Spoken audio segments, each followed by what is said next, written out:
Mega Dads Live is a mature-rated podcast. It's for the Mega Dads, the Mega Moms, but not the Mega Kids. So put on those earmuffs and let's go!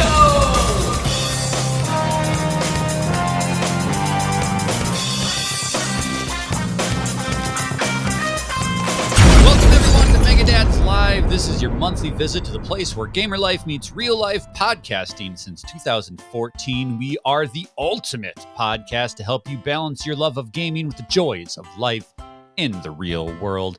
My name is Adam Leonard. I am super ass excited, and it feels like we haven't podcasted in forever. I have so much to talk about, and I'm going to kick it off with an announcement right here. Hearing it here first. Starting next month, this very podcast, Mega Dads Live, is switching to a weekly format. That's right. You will be getting Mega Dads Live in your podcast feed every single Friday. It's going to be exciting. We're shaking things up. We're remixing the formula and the format. You're going to find this podcast weekly on YouTube as well as the podcast feed. Like always, you're going to see Antonio's lovely hole like he's showing right now. And the reason that we're doing this, the reason that this is happening is because I want to chronicle and document Will's rebearding in real time, week to week. What we're going to be doing is we're going to take the opening segment of the show and we're going to create a time lapse. It's going to be one of those wonderful time lapses, like where you see the sun rise and set over the ocean.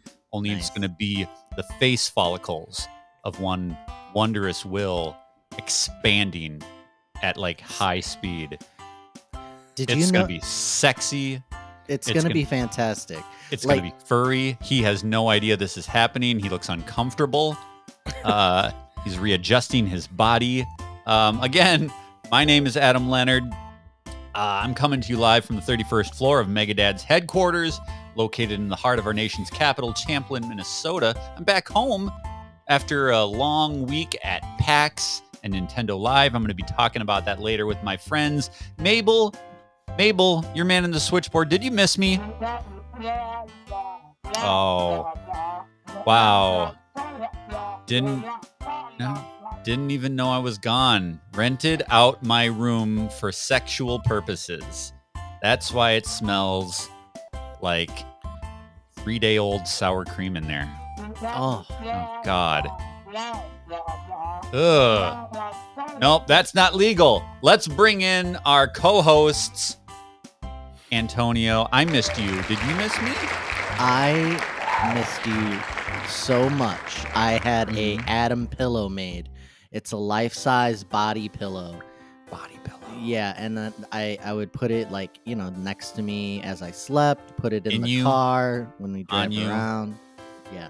So speaking of body pillows, we'll talk about the places that I've been, but one of them was TootyCon, and I saw the Waluigi butt pillow mouse pad thing that has been floating around in our Discord for Waluigi Wednesdays, where it's like Waluigi turned around and his butt cheeks are like, they're big. The wrist support. I saw that. I couldn't bring myself to buy it. I thought about it, but I couldn't, in good conscience, give money for that with my kids around. But I saw that. You gotta thing support in real the life. arts, man. This is why we are where we are. You have to support the arts. And sometimes, some items require the barter system over outright capitalism. Some things it feels wrong to sully with money. Yeah. Just favors, under the table favors. Yeah, you should have just walked up and do you have any other ways I could pay for this mouse pad? That might feel worse. Antonio, what have you been up to? How's life been? I've been in dad mode. The little one got sick, got something kind of unexplained for a very long time. The doctor tells us she's gonna be fine.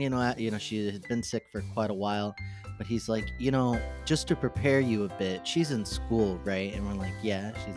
And he goes, so just so you know, she's gonna be sick like 8 months out of the year. She'll probably be sick about 6 times, 10 times just in the fall. and we're like, what? And this, not being a dad, like you hear about, kids get sick, but Kids the get sick, actual frequency of it is mind blowing. I mean, just the medical professionals are just like, look, it's all the time. Like prepare. I don't know. I guess I never realized, but that's how it goes. Kids will cough in each other's faces, and not react at all. Yeah. They don't understand. They're don't cough get it. eaters. Yeah. Yeah. They cough at each other. Their parents send them to school sick. Mm-hmm. The sickest I have ever been in my life was the first couple of years I worked in the public school system. Oh my. Oh, I was down so often, and it's expected. It's Yep. expected. It's like, it's your first year, and then they were, I just went down over and over again because the kids are the nastiest goddamn things on the planet. Yeah. Welcome to Mega Dads, where we talk about the grossest shit possible. The doctor also said, he's like, okay, so she's gonna be sick, quite a bit, and then she'll get better, blah blah blah, and they'll build up their immune system. And I don't know. I thought that was a theory. I've heard it the other way, that you should really not get sick. So it's a big controversy, but I mean, it's a wild ride. It was Mr. Toad's wild ride for a week for Antonio. I'm dying right now. Going so to school. Going to school, there's no choice. You just got to build up a tolerance to it. You got to do it. You should have had this baby licking the bathroom floor at an early age. That's what I was just about to say. You have to a lot of parents, they get dive them eating in. coughs early. Yeah, I saw a brand new newborn at a rock concert, and I was like, oh my God. And what are you doing? But then that baby's going to grow up big and strong. Yeah. There are so many things wrong with that idea before we even get to the sicknesses. Yeah.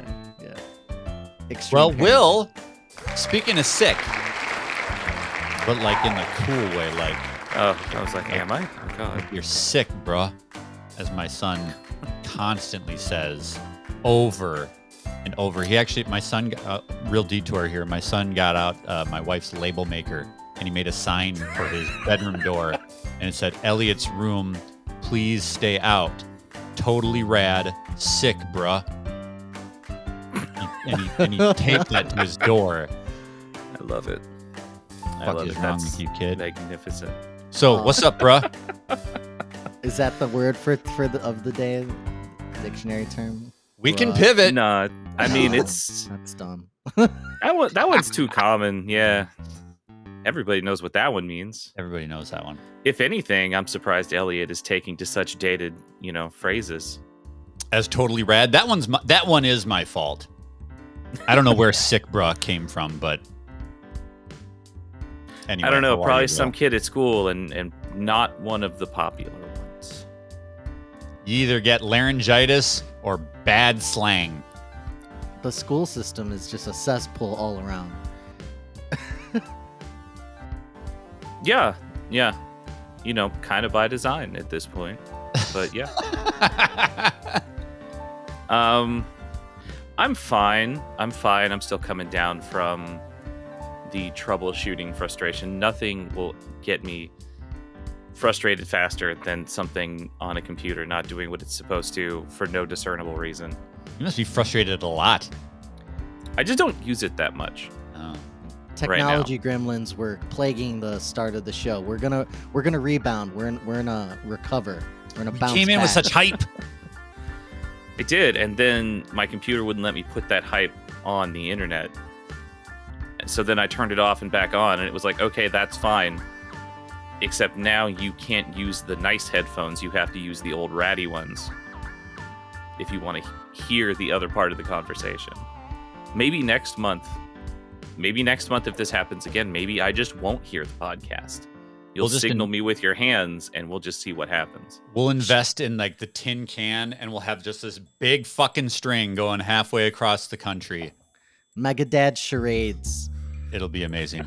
Don't worry, Will. We're gonna inject this. Oh, why am I using two fingers? We're gonna inject the podcast with a little bit of Mega Dad's being super positive. Jesus. Oh my God. Antonio, why don't you start? Because I got it. I can't follow the 3-prong. All right, super positives. Like guys around the country have begun to speak again because football season is upon us. So I went to the hospital really sick. Yeah. We go into the x-ray room and there's just 10 people standing around just talking about quarterbacks, and then go to the grocery store or whatever. Yeah, walk our in. wife is in the ER. They're 2 points. There's people in the grocery store, old lady, just getting the soup cans, and she's like, turns to me and she's like, so what do you think about the starting line? Like, what do you think? Who should I put in my fantasy lineup? It's like, that linebacker's a beast. It's football season is upon us, which is exciting, and it's the talk of the town. We have finally something to get riled up about week in and week out. So I enjoy football a lot more, as I grow older and appreciate the strategy of the game. So it's just it's great. Football season is upon us. Also, as you get older, you appreciate sitting on the couch more. Oh yeah. So you both understand the game more, and you're way more fucking lazy as you get old. So it's really just we're, as men, we are destined to enjoy a good Sunday. It's a chicken and the egg situation. Do you understand football more because you're more comfortable on the couch and you just don't move when the football's on and you just kind of pick it up? Or is that what keeps you there? I thought you said it's a chicken and the egg situation. He's like, it's a chicken and egg situation, but to eat them, it's that type of situation where you have to eat chicken and eggs. I'm like, I am actually gonna have chicken tomorrow during the game. We're making chicken drummies. It's gonna be delicious. Nice chicken and egg sandwich. Dun. Dun, dun, dun, dun, dun, dun. Will, what are you excited about? What's got you feeling good? Come on, man, bring it. Make something up if you can't get there naturally. Yeah. It's fine. I guess what's got me feeling good, football is back, but I'm still in this place with football where I enjoy watching it from time to time. But I no longer need to get emotionally invested in how my team is doing. Wow. They won 2 more Super Bowls than I ever expected to see them win. And from here it's just whatever, it happens. Nice. I have watched that team suck ass for 98% of my life to this point. No. They got 2, and I'm great. It's fine. They lost. I don't care. The thrill is gone. I got mine. It's just gravy from this point. I don't have time to be emotionally invested in football. Yeah. And that's liberating. Good. God, that must feel so damn good. As a Vikings fan, I'm just destined to suffer forever.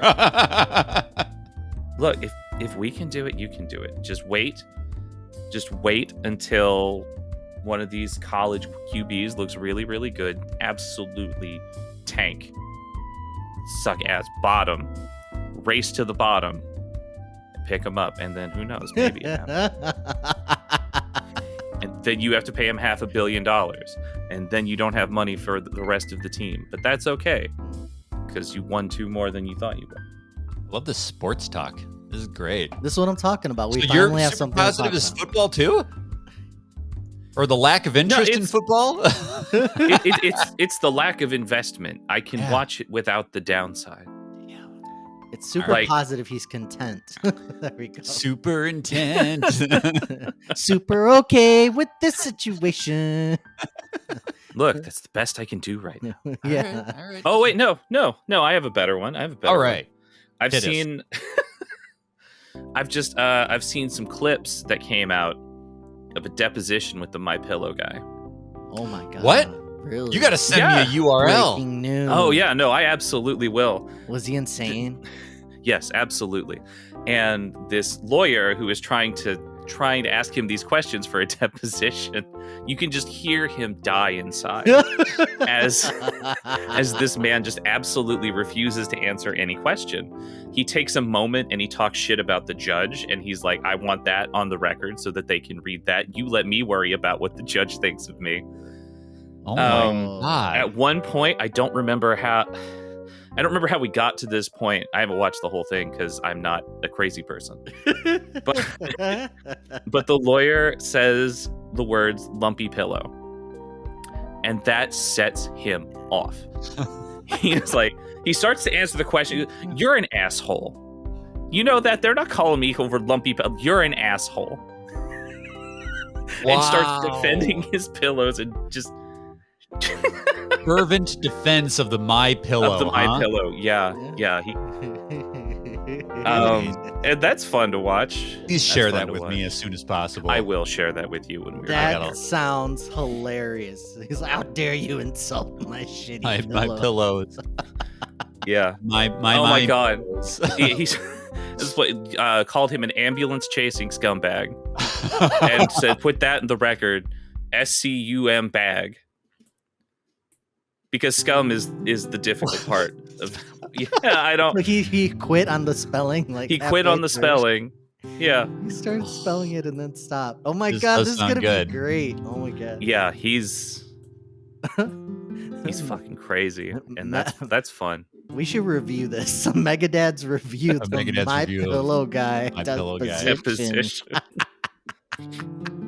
Man, this is the weirdest episode probably ever. My God. This is good. This is good. All right. My super positive, I'm going to use that to kind of lead into further discussions, is I got out into the world in a great way. I spent 2 weekends back to back at conventions. I went to 2DCon, which is local here in the Twin Cities area. If you are listening and you are new from the 2DCon, a new community member, thank you for a great time. I did a live show for the first time ever by myself, and it was great. It went very well.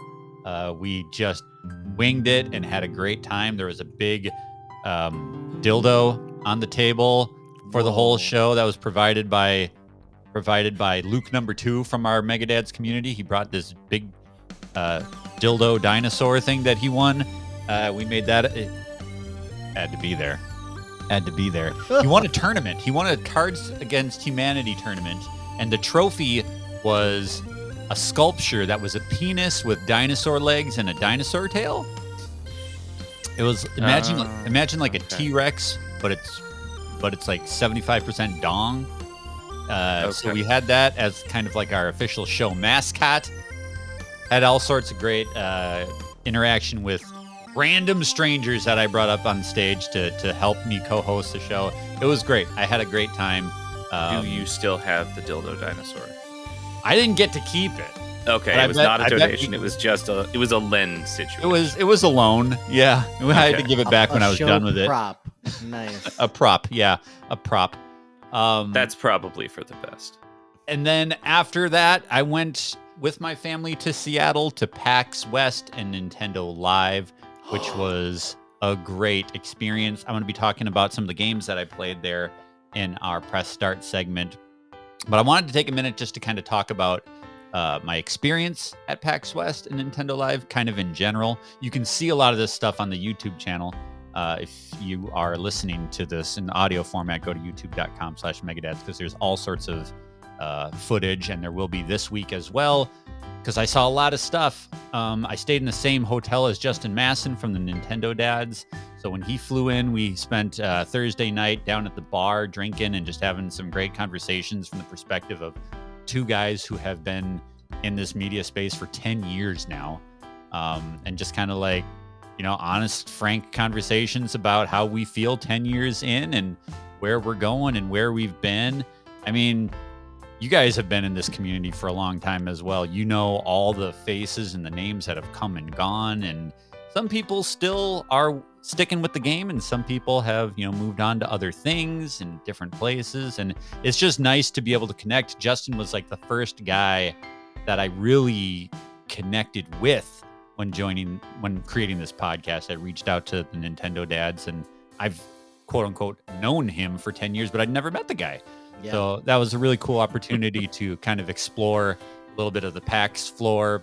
We went to after hours off-site thing called The Mix, which was held in kind of like a bar a few blocks away from PAX, and it was 2 levels of indie games, and They had free Whoa. drinks and free food. They gave us tacos, which anybody wants to put a taco in my mouth, that's a win, right? It was just kind of cool. You know, I was planning on going to E3 this year, and obviously that didn't work out. That got canceled. So I made it a point to do this event, and I really enjoyed it. It is E3 light, right? Like there's not a lot of the big third parties there. Obviously, there's no PlayStation official representation. There's no Xbox official representation, but we saw a lot, played a lot, and I got to do it with my entire family because PAX, unlike E3, there's no like age restrictions. So I was able to bring my kids, and Elliot and Nora got to demo games. We got to talk with developers. It was super cool. So it was kind of like an E3 experience, but I got to bring the entire family along for the whole ride, and it was great. Nintendo Live was amazing. It was kind of like almost like a carnival, right? They had a lot of games that are already out. So they had, Splatoon and Pikmin 4, which I hadn't played, but those are games that have been released. But they had so many like photo opportunities and sets. Like you got to walk through an Animal Crossing village. That's and awesome. They had the van from the Super Mario Brothers movie. All sorts of characters walking around. They had like Kirby and Pikachu, and got to see the Master Sword and that big Zelda statue that everybody's seen, a million times on social. That was there. Yeah. But the big thing, and I'll talk about it later, was the surprise that Mario Wonder was there, because that was not announced in advance that they were going to have Mario Wonder playable. Sweet. All the games that they had said that were going to be there were games that were already released. So the day before, while I was at PAX, I got a text from Justin saying that Mario Wonder was there, and all of a sudden it was like my focus just went to the next day. I got to get to Mario Wonder, right? And I'll talk about that experience when we talk about what we've been playing, but I just really enjoyed it. It was a great time. I think next year it's kind of a lock for me that I will be going back, and I would like to organize and orchestrate some sort of community meetup. I've already talked with some of the other Nintendo dads because, they've heard Justin's stories and they're interested in going. They're also going to be celebrating their 10-year next year. Whoa. So wouldn't it be cool to have some sort of Nintendo dads, Mega dads 10-year meetup thing in Seattle, get community members in, get some of the hosts in? I think it would be outstanding. So I have a question. Yeah. What's Nintendo dads? Oh, it's like this, only not as good. No, Justin's good people. Justin is fantastic. Those are great guys. I like all the videos that you came away with that posted on the YouTube. It looks awesome, and I want to have that experience where you're just like in the culture. It's like market to me, you know what I mean? Give me that statue, give me that like photo opportunity, and the ability to go to hands-on, just the big displays and all that. Like, yeah, I love it. It's like it's like Disneyland. You go and you have the characters walking around. Like, I'd love to experience that. What kind of crowds are there?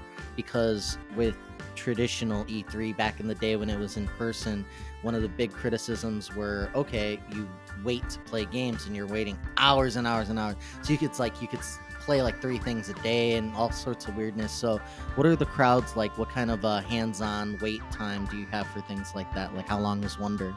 The funny thing about Wonder, I'll start right there, is I knew it was there. So as soon as we walked in the door, I looked at my wife and my kids. I'm like, we are beelining it to Mario Wonder. I don't care what you see along the way, because it was all the way in the back. Right. It was like, it was the last thing there. I'm like, we're going straight there right now, haul ass. Because for longtime listeners or viewers, have this notorious story where I waited 4 hours to play Mario Odyssey at E3, and then I got out of line because I only made it halfway. And it dawned on me that, like, this will be my entire day if I stay here. One game. So I am expecting that kind of thing here. The thing with Nintendo Live is you couldn't buy tickets. You had to win them in some sort of raffle, or you got in on media access, which is how we got in. The line to play Mario was about 10 minutes. And the entire day, I could have gone back at any point and replayed it because the line never got any bigger than that.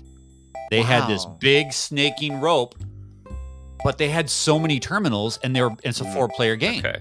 Right. So they're stacking people up 4 per terminal.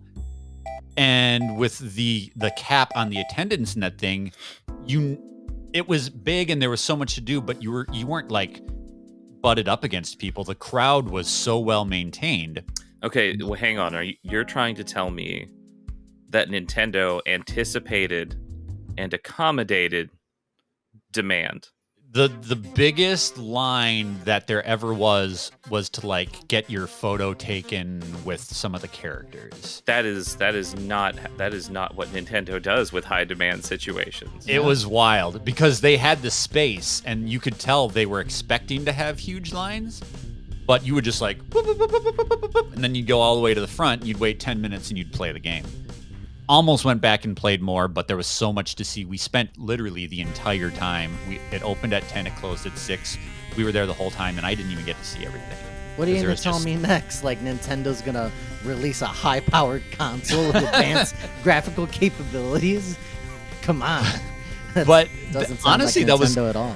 That was kind of the experience with PAX in general. Is I don't think I waited in line for anything for more than 25, 30 minutes. Sounds like a great experience. It really was. And I had some appointments, so some of the things I was able to just walk up to, but it was way less busy and organized and spaced out. The convention center in Seattle is like 4 levels and multiple buildings. Sweet. So it's all spread out so much that nothing felt cluttered.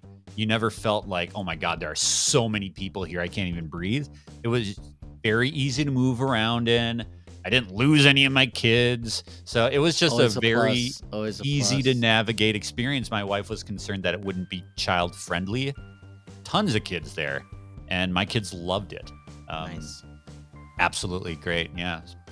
A lot more coming from E3. I've done E3 twice, and that was like the opposite, where it was just like pure chaos, unorganized. Everybody's crammed in like sardines in a can. So it was nice. It was nice. The only downfall is that, like I said, there was no PlayStation or Xbox. So it's like a lot of indies and third-party stuff with a smaller presence. Like Ubisoft was there with 1 game. Square Enix was there with like 3 or 4 games. So it's a reduced footprint, but it was a great experience. I felt like I saw everything I wanted to in one day. Dope. Nice. All right. Well, let's move on. We're just gonna skip the dictionary this month. You know what? I got a word. Let's just skip it. We got so much to talk about. Out of curiosity, what was it? Out of curiosity. When. Okay, I'm so glad that we're skipping this. Yeah. Okay. So let's talk about some games. We're gonna start, Antonio. We're gonna start with you first. Because you've got like the big game of the talk of the town, shall we say? Yes. Let's start talking about Starfield. Starfield is an adventure RPG developed and published by Bethesda. It's available on PC and the Xbox platforms. This is the biggin'.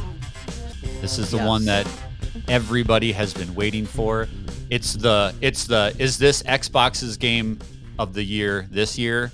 Is this going to be their big comeback game this year? And then and it's like their Redfall and their Halo, and then this is just like their game this year, right? This is their game this year. So was it worth it? Kind of by default, it's their big game also. A lot was riding on Starfield. The hype level was through the roof. You had multiple delays, the first new IP from Bethesda in decade, and it delivers. The game is incredibly addicting, which is the mark of a good game.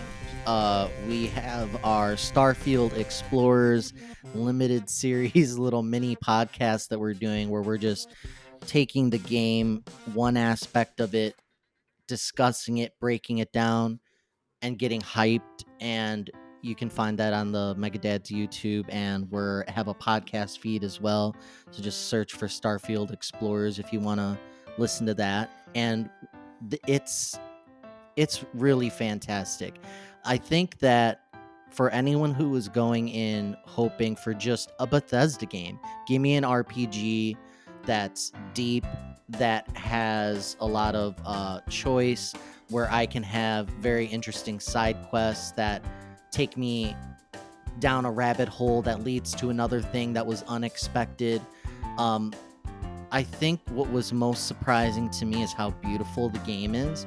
Bethesda games and jank and the engine are not known to be the best. Usually they'll be like in the case of Fallout 4, like an upgrade later, like. Real quick, what are you playing it on? I played it on the PC with a I forget what this is, but it's a mid-end GPU. Just say some numbers. Yep. Yeah, it's an XPL Q1.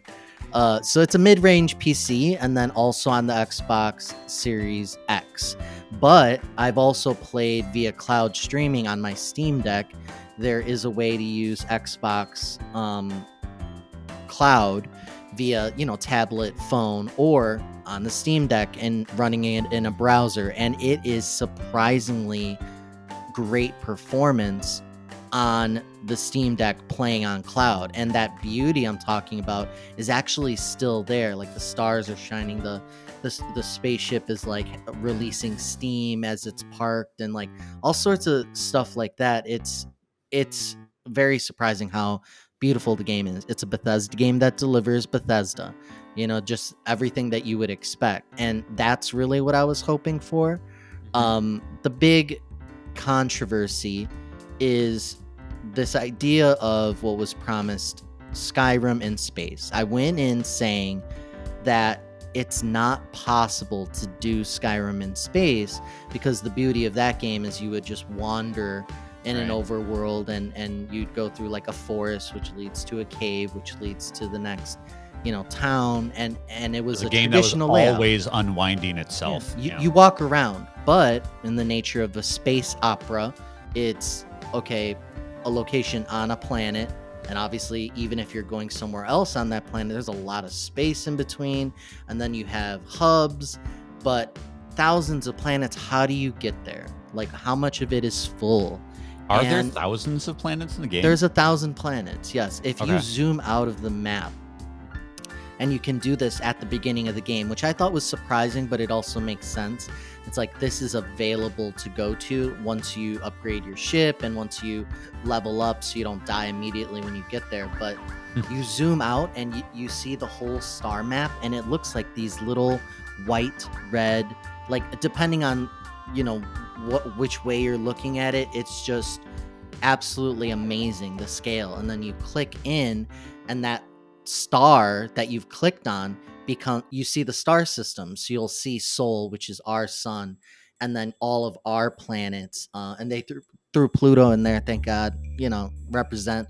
So it's so you start on Earth? No, it's funny to say like near Earth because it's another star system like halfway around the galaxy, but it's also accessible. But you can look at other places and you could say, let me just peek at that star, and then you could see it, and then that star system comes up, and then you zoom into the planet and it looks fantastic. The sun is just burning in front of you with such vibrance, and then you go to the planet and you see the moons. Like, it's weird how well it works, where I feel like I'm looking not at a map, but it's like a representation of the area, and you can spin the map and like zoom in and but stuff. I believe that is the definition of a map. Yes. I'm fascinated, but it's not necessarily locations you can go to, right?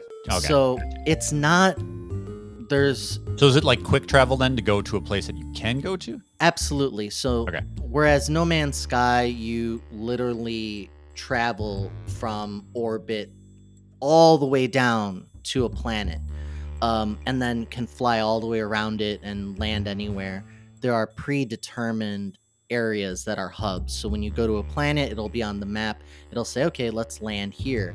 And there'll be a fairly nice cutscene, like loading thing.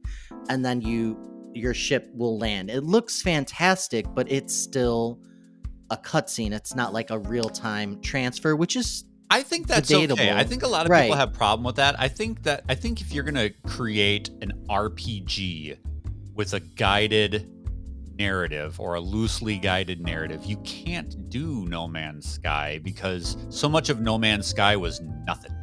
Right? I played I love No Man's Sky. I played a lot of No Man's Sky, but so much of that experience was I'm going to this planet, I'm flying there, I'm going into orbit, I'm gonna land. Oh, there's like fucking nothing here, right? Like, and they can't populate every planet. So I think that's okay. I know a lot of people have issue with that, but I think that's okay. So what they do is if you do land on a planet, you can go to different areas and it will create like a very large instance like bubble around you, and then eventually if you just keep going where you landed, you'll hit a wall. So it's like almost like the procedural generation helps you go anywhere, but it's like it's an illusion, right?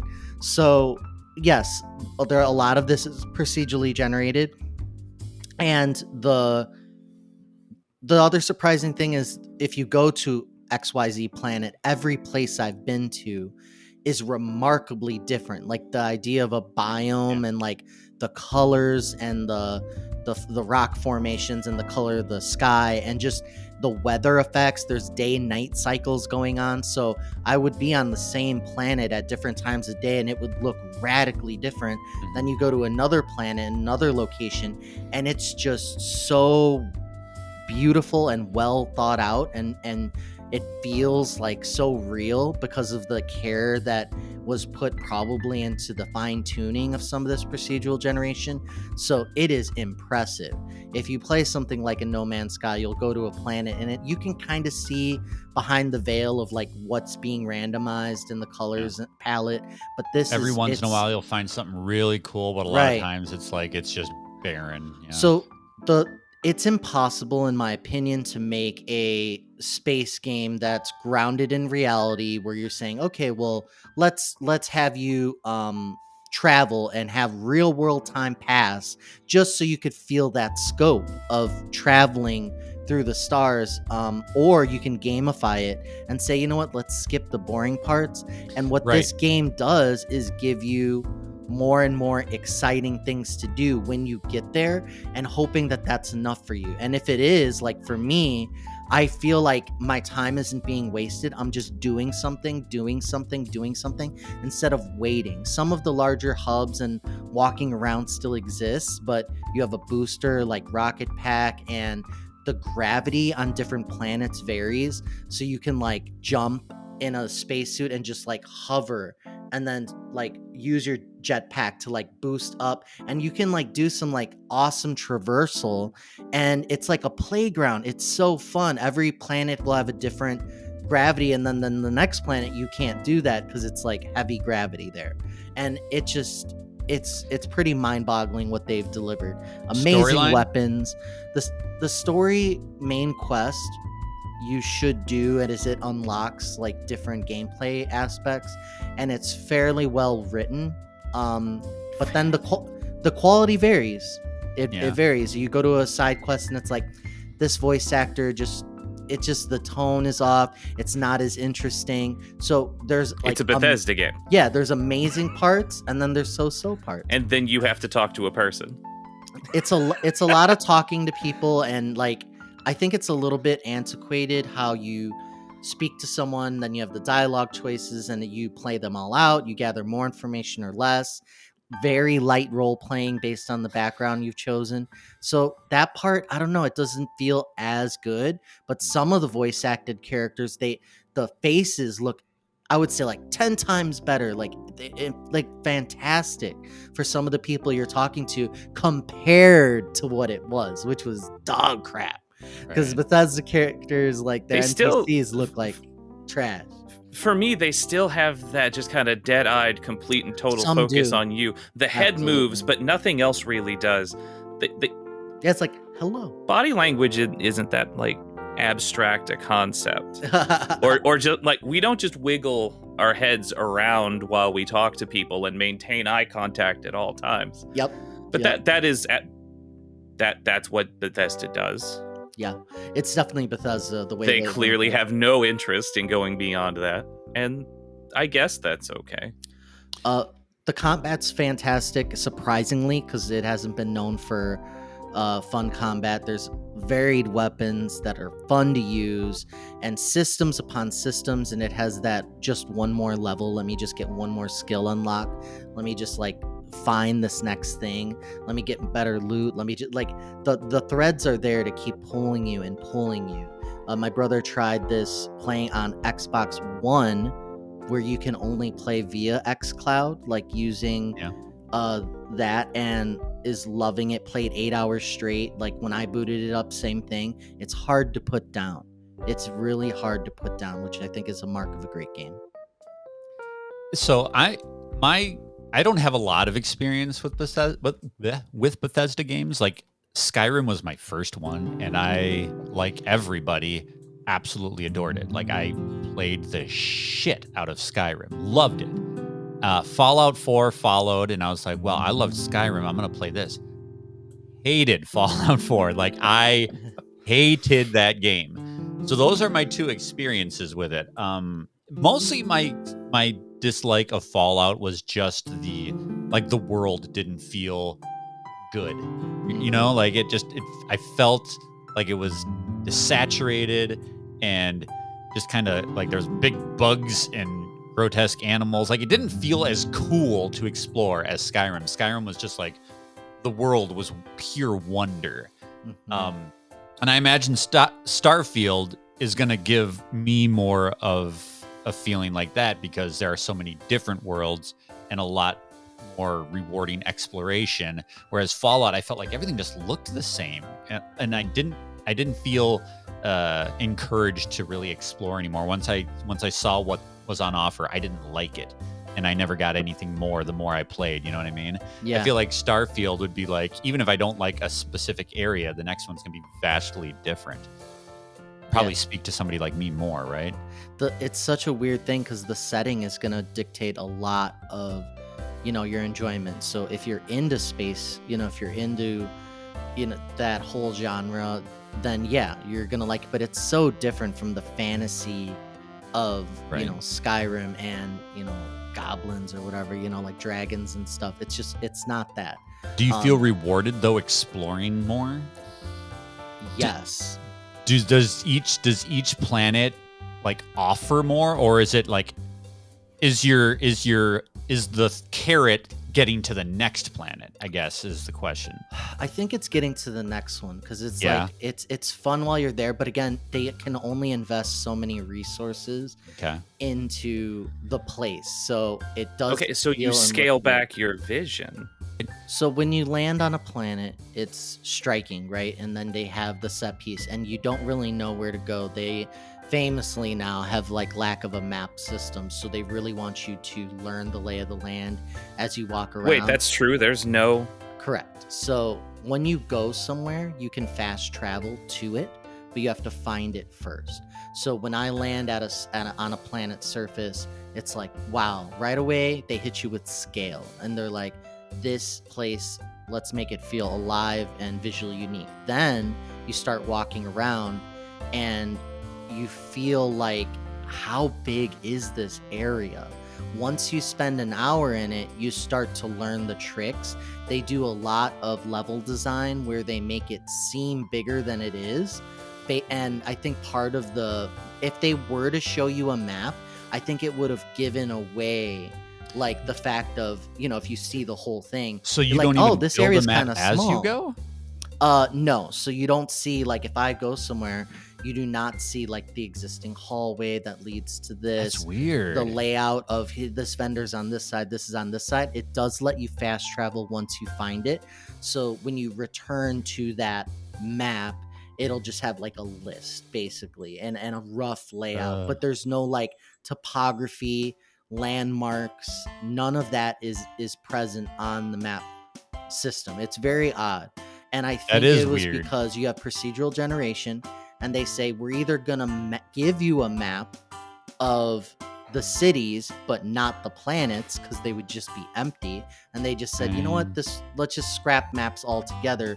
We don't need them. There's a waypoint system. So if you select an objective and you open your scanner, you'll see like a path of where you should be going.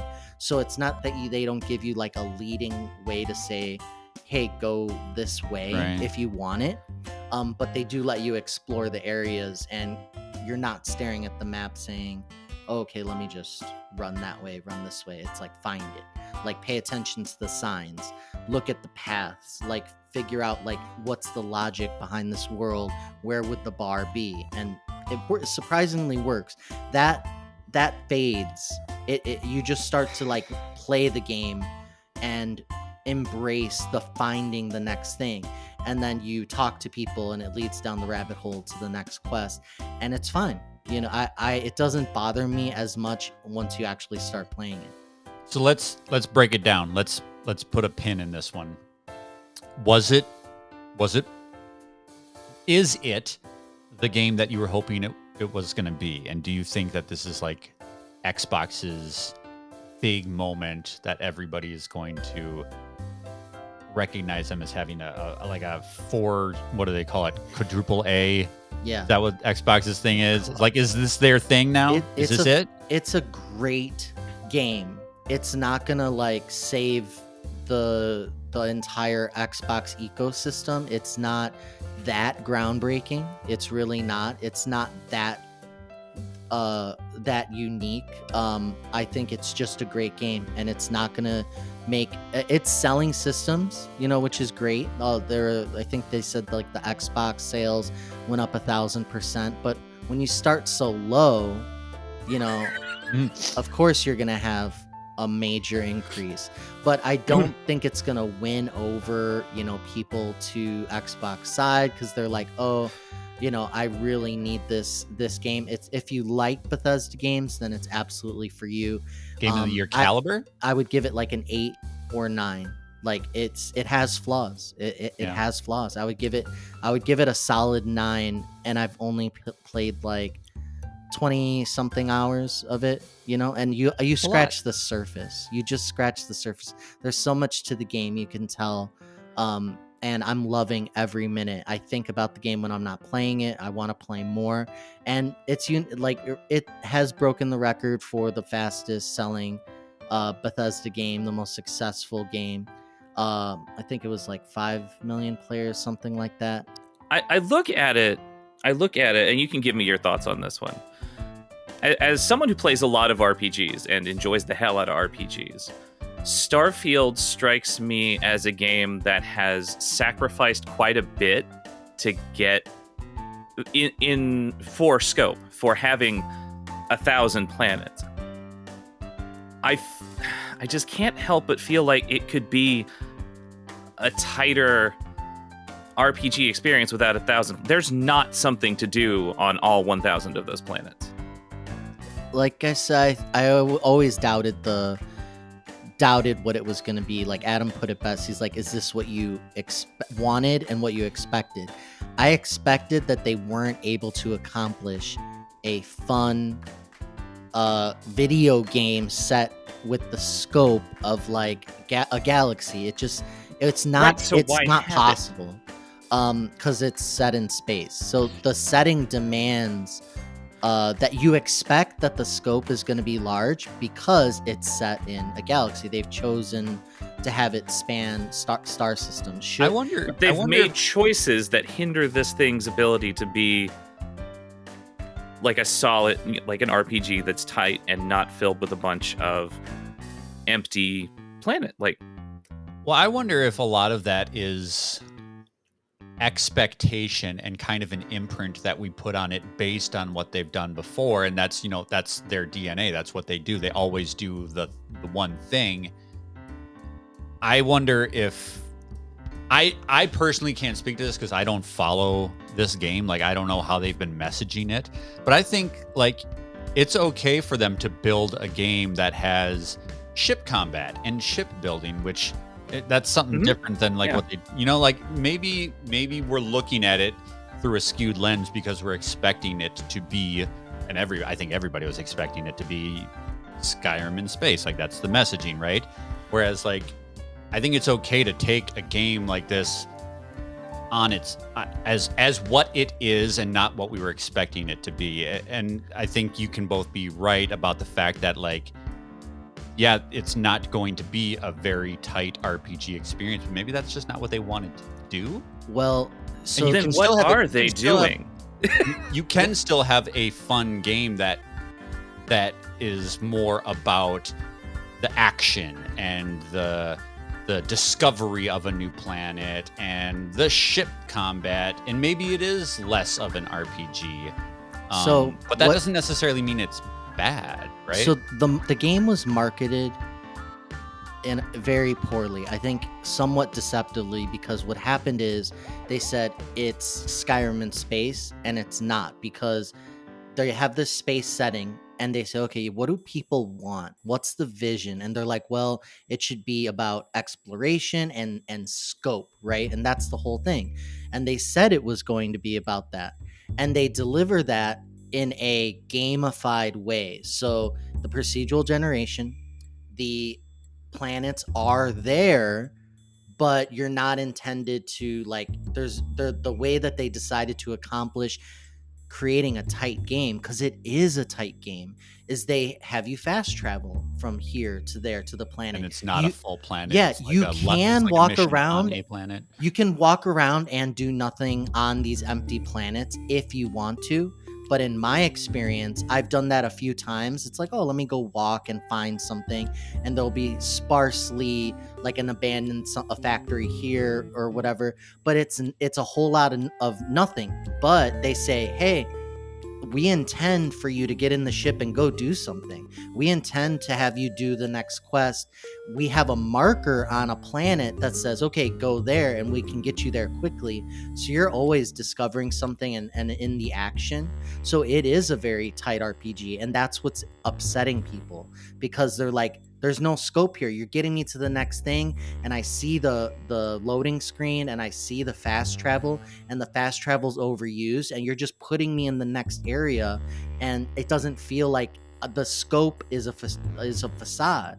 And it's there's pockets of densely packed things to do in the cities and on certain locations in the planets, but the scope it's fake. You know what I mean? In a lot of ways, it's there, but you don't spend any time in the. It's there, but not in a way that enhances anything.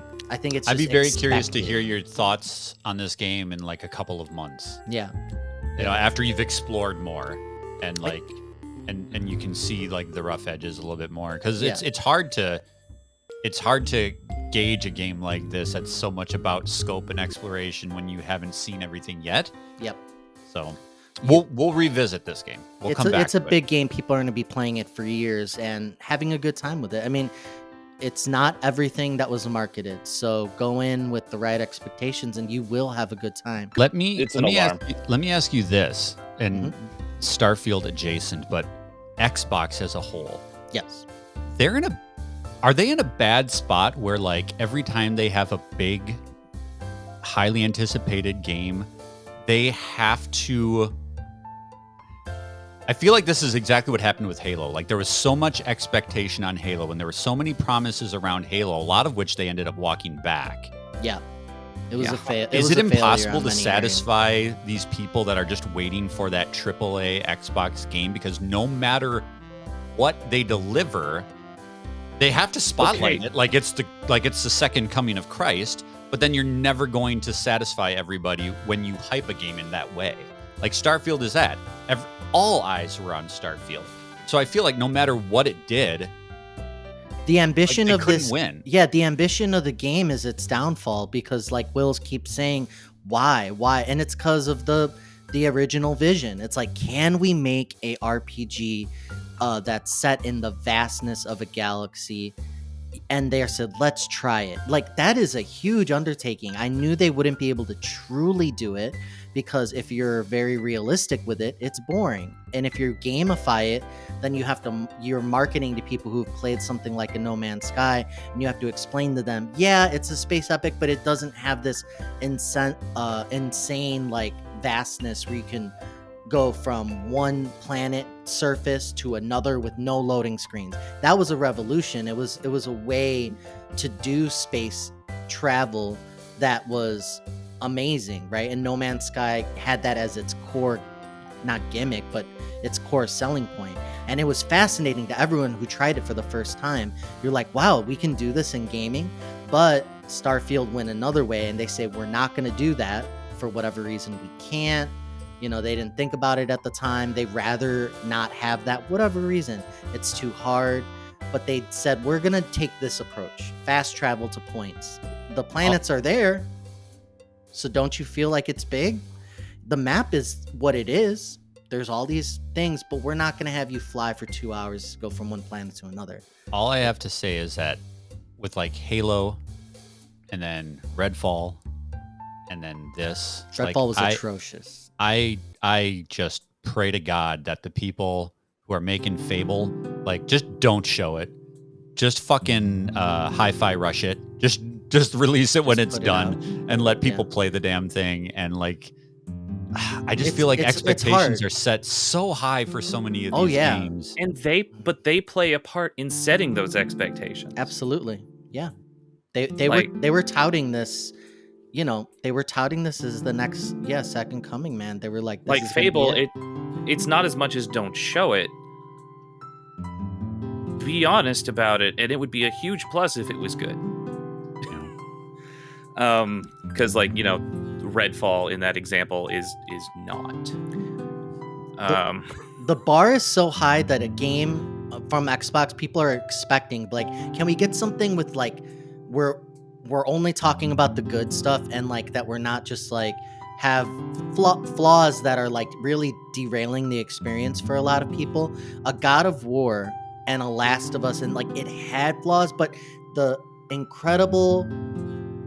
most incredible experience of it is if you start talking to somebody about it, they like start gushing, and like nothing comes up. Then you start talking about, well, there are, you know, these hidden loading screens, or it's a little janky in these parts, and, you know, but something that was really, really going to blow people away, where it's going to be a 10 across the board. It wasn't. It was a 9. It was an 8. It wasn't a 7 or a 5, and we talk about that on the Starfield Explorers podcast. There are some people, there's review bombing, there are people who are being disingenuous. 7 is still good. No, well, 7 is not dog shit. It is, like, what I say is, if you're gonna score it, then have it make sense according to your scale. Like, if I look at a 7 you've given to a game, and then I've played it myself, and I'm like, you're not being true to your own scale. The things that you mention as pros and cons do not amount to an average or good game. It's still an excellent game. You're really inflating some of the things that are quote unquote wrong with it, and your 7 you gave this game. Well, that's the subjectivity of it, right? Like, things may be a problem for the reviewer, but not for you. And if we have this discussion, I will kill myself on camera. So we need to move on. All right, we're here to move on. We're going to let Will talk about his game. It is a new RPG that is available, I think, on everything. It's called Sea of Stars. Sea of Stars is an RPG developed and published by Sabotage Studio, and it's available, like I said, on everything. I downloaded it on my PS5, have not yet started it. Will, talk to me about Sea of Stars. Sea of Stars is an RPG, and it's really going after that kind of like late Super Nintendo, PS1 era of JRPG. It's got pixel art, but it's very high-res pixel art. It's not going in the direction of like an Octopath Traveler or something like that. The characters are a little more fleshed out than that. And it is doing the best job at like capturing all the good parts of that era of JRPG and rounding off a lot of the rougher edges that wouldn't hold up, say, today. 20-odd years later. 30-odd years later. Oh, God. So fucking old. I know. Anyway. So it's got the thing in combat where you can time some button presses and get better attacks or better defenses But the game goes out of its way when it's telling you that these systems exist, that it's like, but you're going to be okay if you can't do this. Think of these as bonuses, not requirements. Every regular melee attack you do gives you back some MP. So they're like, if you're doing normal attacks, it tells you.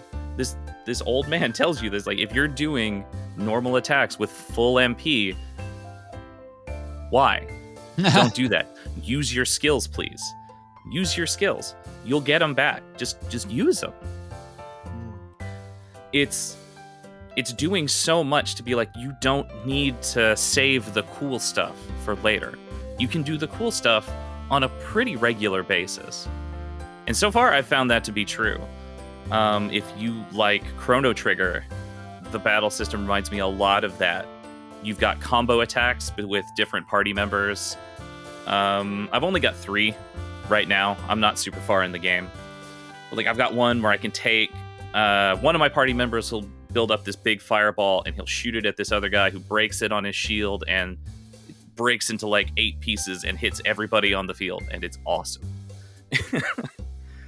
It's got a lot of those attacks. I'm super impressed with the ones I have this early. I'm excited to see the ones I'm going to get later.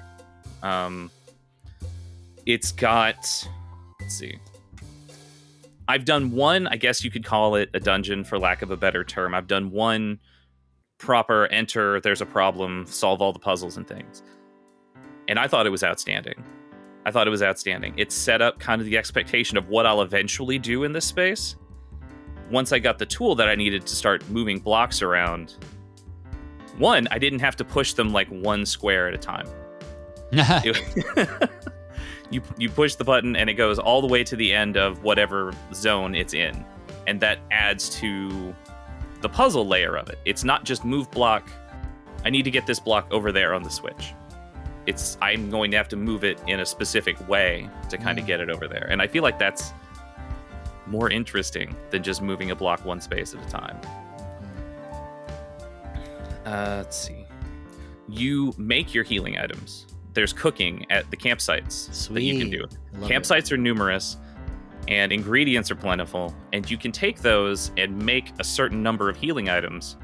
So like, I'm not even spending money on that. I'm saving my money for equipment. And there are a lot of accessories that can further round down some of these more difficult aspects.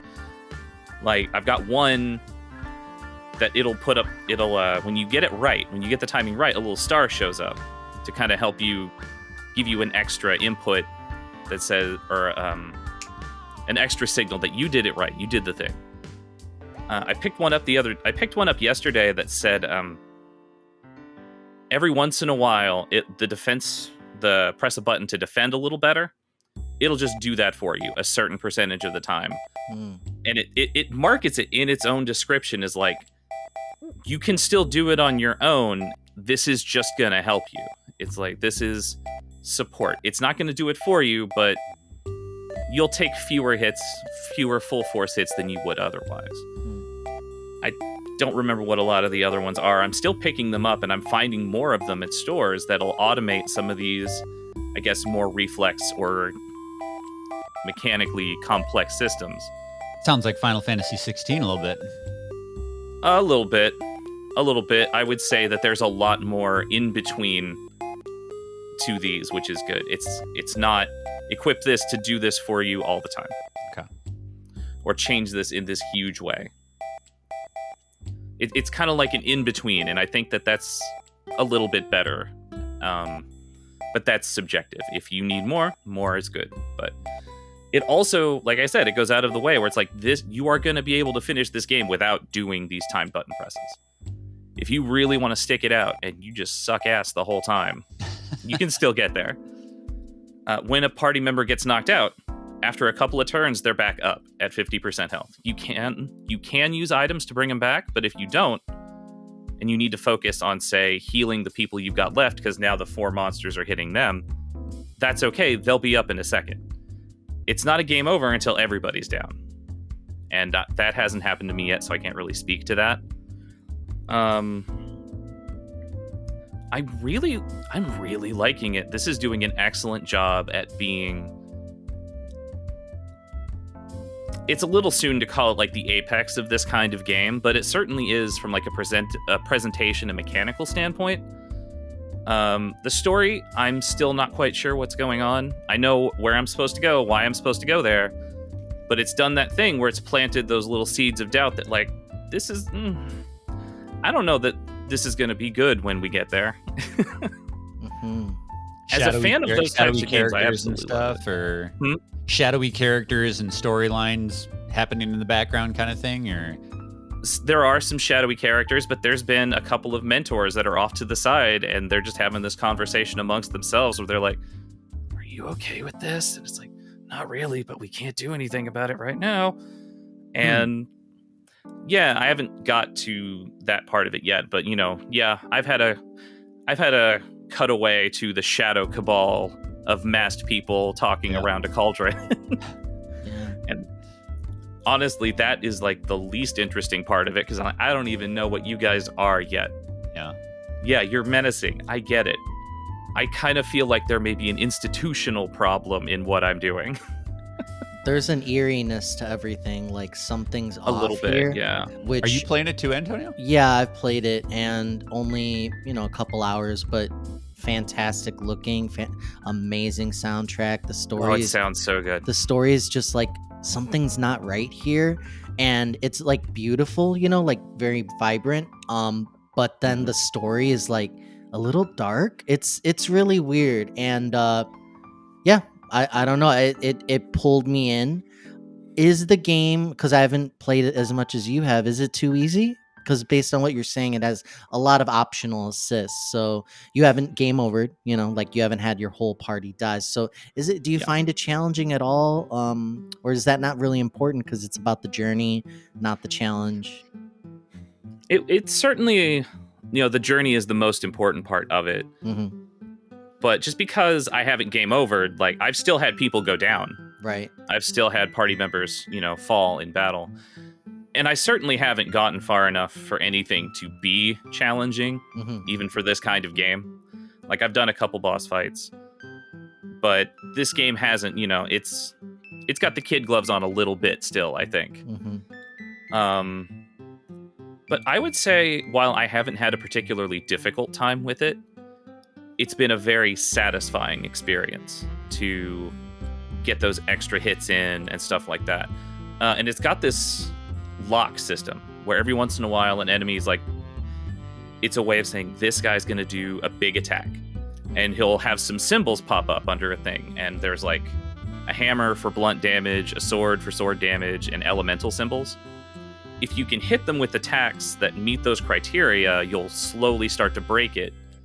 And the attack will be weaker when it hits, or if you can break all of them, it's skipped entirely. Nice. That's fun. It is. It's a lot of fun. I haven't broken it all the way as often as I thought I would this early, but I kind of think I'm playing with three characters in what I suspect will be 4. Oh, kind of in the battle party, so I don't think I have quite as much going on. That's been a lot of fun to play with. It's been very satisfying to do. Oh, and the characters, if they're KO'd at the end of the fight, they still get XP. Nice. All the characters are on the same XP meter. It helps. Which helps, yeah. Just at the top, it's like, this is how much until everybody levels up again. And it just rolls down. Talk to me about, like, the characters themselves. I know you said that the writing is kind of, like, the storyline is, you're not quite sure yet, but like I think a lot of these games, especially that are channeling that era, like we think about those classic RPGs and we think of those characters, those iconic characters. How are the characters in this? So far, they're all right. We've got Valir and I think Zale as the 2 main characters. You can pick which one leads the party. It doesn't matter, and you can change it whenever you want. They're what the game calls solstice warriors. Zale was born on the summer solstice, Valir on the winter. So Zale has some sun powers. He's got fireballs. Valir is the moon. So it's not really an elemental equivalent, but she's got one special, it's called Moonerang, You shoot a little crescent, and if you time your button presses right, you can keep it bouncing between all the enemies until you fuck it up. It's a lot of fun to use, but they, from a young age, they've got magic. They can do some stuff. They were born on these dates. They are going to be solstice warriors. They are treated as special little children's. And then you play a little bit of that. Then they're brought up and trained properly, trained all the way through. They don't really know what's going on yet either, and I haven't played enough with them yet to really they haven't really come out of their shells yet. No big character moments yet. But then we've got their friend Garl, who's he was a little fat kid who became a fat man, and he calls himself a battle cook, and he is just this bright ray of super willing positivity the whole way through. He's a delight. Nice. He's like, fuck yes, this is gonna, like, you find something like, this is gonna be delicious. I'm gonna do something rad with this. And we get to town, and these little mole people are like, oh god, we're all gonna die. We're supposed to be keeping these mines clear because the wind blows through the mines and it plays a song that keeps a giant ass dragon asleep. We're all gonna die. There's a wizard in the mines. We're gonna die. And Garl is like, hell yes, I want to fight an evil wizard. Let's help these guys. See, that's awesome. That sounds like fantastic characters. So maybe not so much the main characters, but they're in there. I think the main characters will get there. Yeah. Especially whenever whatever is wrong with this Solstice Warrior institution comes to light. Wow. And they have to, I expect a lot of their growth is going to happen there and how they react to it. Sweet. Right now, Garl is doing a lot of carrying, and he's not going to carry the whole game. But he's doing it for now while these other two characters are still kind of figuring out what's going on. Sweet. And I do love him. His weapon is a pot lid. So he's just like hitting people with shields or throwing them around. He can heal people. He just reaches in his pack, pulls out an apple, gives him a snack. I like Garl. He's a super positive guy, and he's carrying it right now. Like I helped the mole people. We got on their giant elevator to go down. And he's like, oh my god, we're going to a port town. There's going to be a tavern. I got to talk to the chef at the tavern. I got to learn some recipes. He's like, I cannot wait to get down there. He's the guy who... We have a mission. We have a goal. We need to get to an island before the next eclipse. Presumably to kill some sort of horrible being. That's what I've discerned. And we're trying to do it, and Garl is just the bouncing ray of sunshine along the way. And he's... So far, I would say it's pretty good. The writing it's been solid. It's nothing like old school Final Fantasy tier just yet, but I'm still early enough that I don't expect that either. We're still world building. We're still getting acquainted. I'm happy so far, and it has... I think there's promise here that the story will be good and the characters will develop in a way that will be satisfying. I think this is a debut game for the developer, if I'm not mistaken, and these type of... No, this is their first RPG, but they made... something else? The Messenger? Oh, right, The Messenger. Yeah. Okay, and which is a great game. These games are very impressive for what they're delivering, I think. The fact that they can even have word of mouth, which I believe it has in such a crowded field right now, is impressive. The quality of everything that I've seen with the game is just like rock solid as far as what it's delivering. The music, it cannot be understated. Like, it's fantastic. It is entirely too early for me to say this, but if the game keeps at this high level, this is going to be in the discussion for me for a game of the year, I think. Wow. Whoa. There you go. That's Sea of Stars. Will has one more game that he's going to talk about really quick. I'm super curious to hear about Final Fantasy VII Ever Crisis. Curious/scared. Let's talk. That's apt. Final Fantasy VII Ever Crisis is an RPG gacha game? Yep. From Square Enix, and it's on the mobiles. No. Tell me how bad this is. okay, it's not. So far, it's not as bad as it could be. You're not getting characters out of the gacha mechanic; it's equipment. And so far, it hasn't been a big deal. But okay, I've played a lot of this game. It only came out publicly on the 7th, but I was part of a closed beta test for it. On the 7th. So I've played, yes. So I've played quite a bit of it. Now, when they announced this game, it looked like what I would have expected a Final Fantasy VII remake to look like. It's, the same story, the same kind of camera angles, just the characters look nice. The characters look good. They don't look like they got Popeye arms. Mm-hmm. And that's kind of what it is. Sort of. It's got 3 storylines in it. 2 we've seen before and 1 we haven't. It doesn't have all of OG Final Fantasy VII yet. I'm not sure where that line is, but I know I'm not earning equipment for anybody past Red 13. Like, it's not even an option. And then it's got Crisis Core, which is just Zack.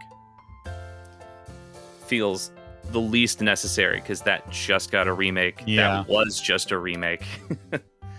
And then it's got this other thing. It calls it Final Fantasy VII The First Soldier, which is a game they already put out, but it didn't have a storyline. That was a Battle Royale mobile game that I never played, never got to it. It wasn't good. Not surprised by that. I've played all of these a little bit. I haven't unlocked the other 2 in release yet, but nothing's been different so far. The First Soldier, I've yet to get to a part where like something interesting or compelling happens. I'm not sure why we're talking about these people at all.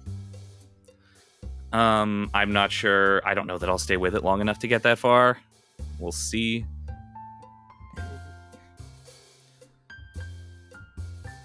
It doesn't really even quite deliver wholly on that. This is what I expected out of a 7 remake.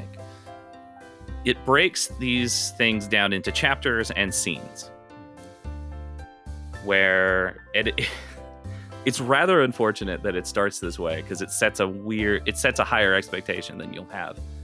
The first one is, of course, the bombing mission, the opening bombing mission, Reactor 8-1. I don't remember. The number is not the important part. And you get a little control, and you run around in it. It's all very familiar. There are some chests to open. Get to the bottom, kill the scorpion. You're done. And it's like, good job. You aced it. It runs you through a few tutorials for how these other systems work. And then it's time to go back in. And it like skips ahead a little bit to like when Cloud meets Aerith. And you just do a fight. It's soon. They didn't cut a lot, but you don't go direct. Like a cutscene happened, like a black screen like with some text that reel? said everybody split up. Oh my god! And then you meet her. It's like a Sounds highlight terrible, reel with a very man. loose definition of what a highlight is. How long is this that they just do these vignette things and then skip forward? Like, I mean, you wrap Most that up of what in- you'll do is a conversation and then some combat. This sounds ass, dude. It does sound bad. And then they're I'm going gonna to be give honest, you like a whole it's bunch not- of mobile currencies and. But how did they keep you playing? Like, what are you doing then? Like, and then what? You know what I And then mean? what?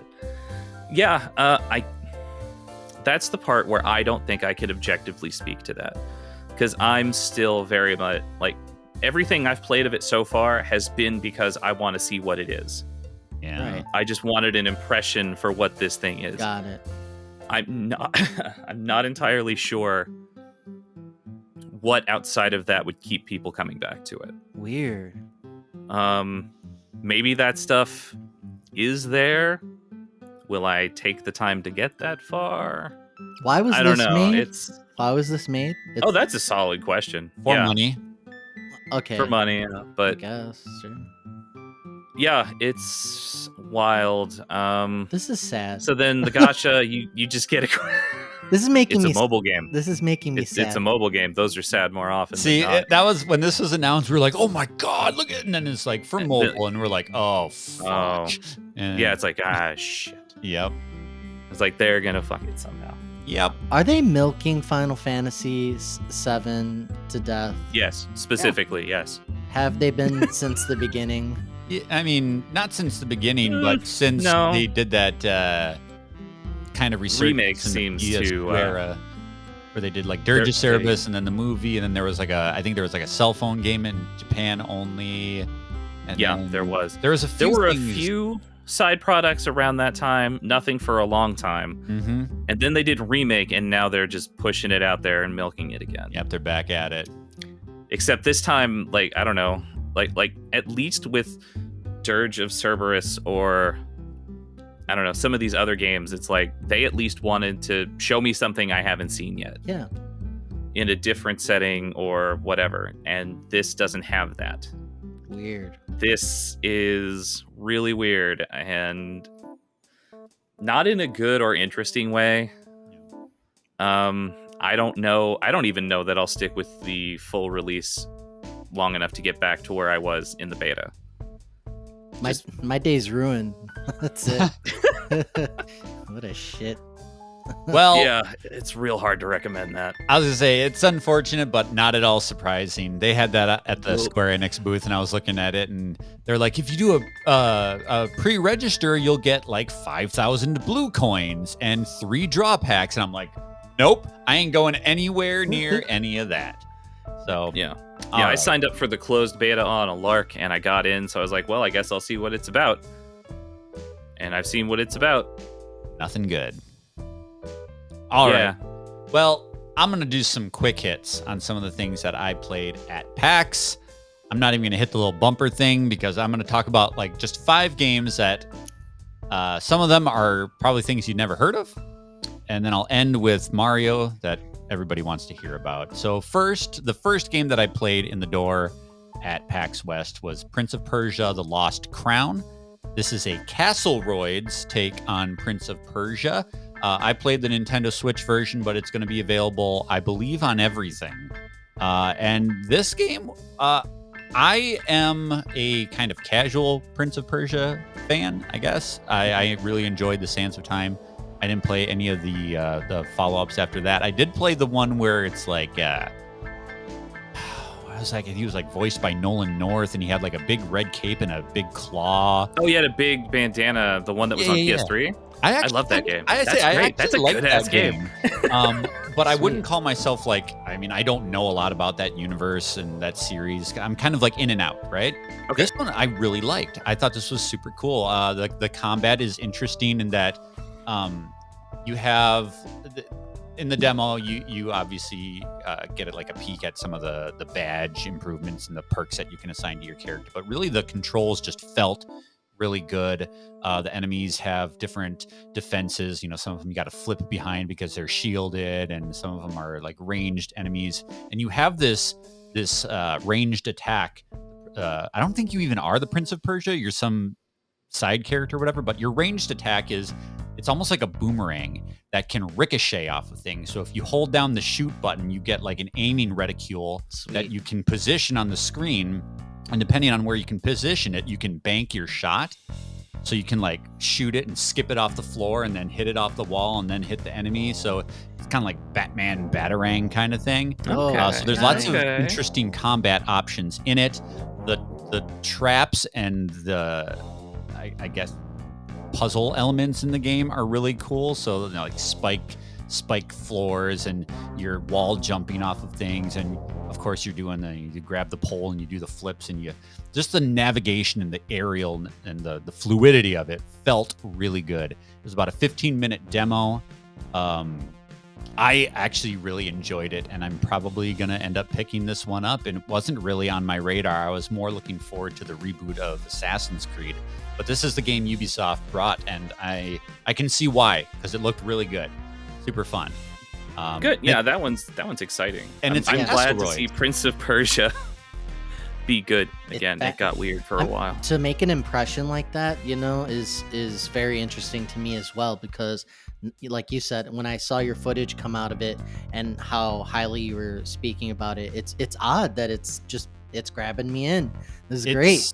It was a game that I saw the trailer for. I'm like, okay, but it just plays. You know when you play a game and it just feels right on the sticks? Yeah. Like it's just like I can't imagine the controls could be any tighter. It just feels good to play, and that's what this was. So that's Prince of Persia: The Lost Crown. It releases.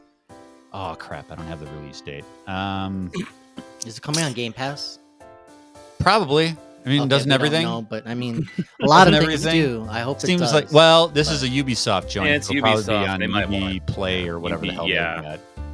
The next game that I played, I went from Prince of Persia to Foamstars. Now, this is the Splatoon ripoff from Square Enix, and this is a game that is. I don't think it's unsurprising that it's fun. What I thought was kind of interesting was the difference. I'll just talk about it. It's Splatoon, right? It's Splatoon. It's 4-on-4.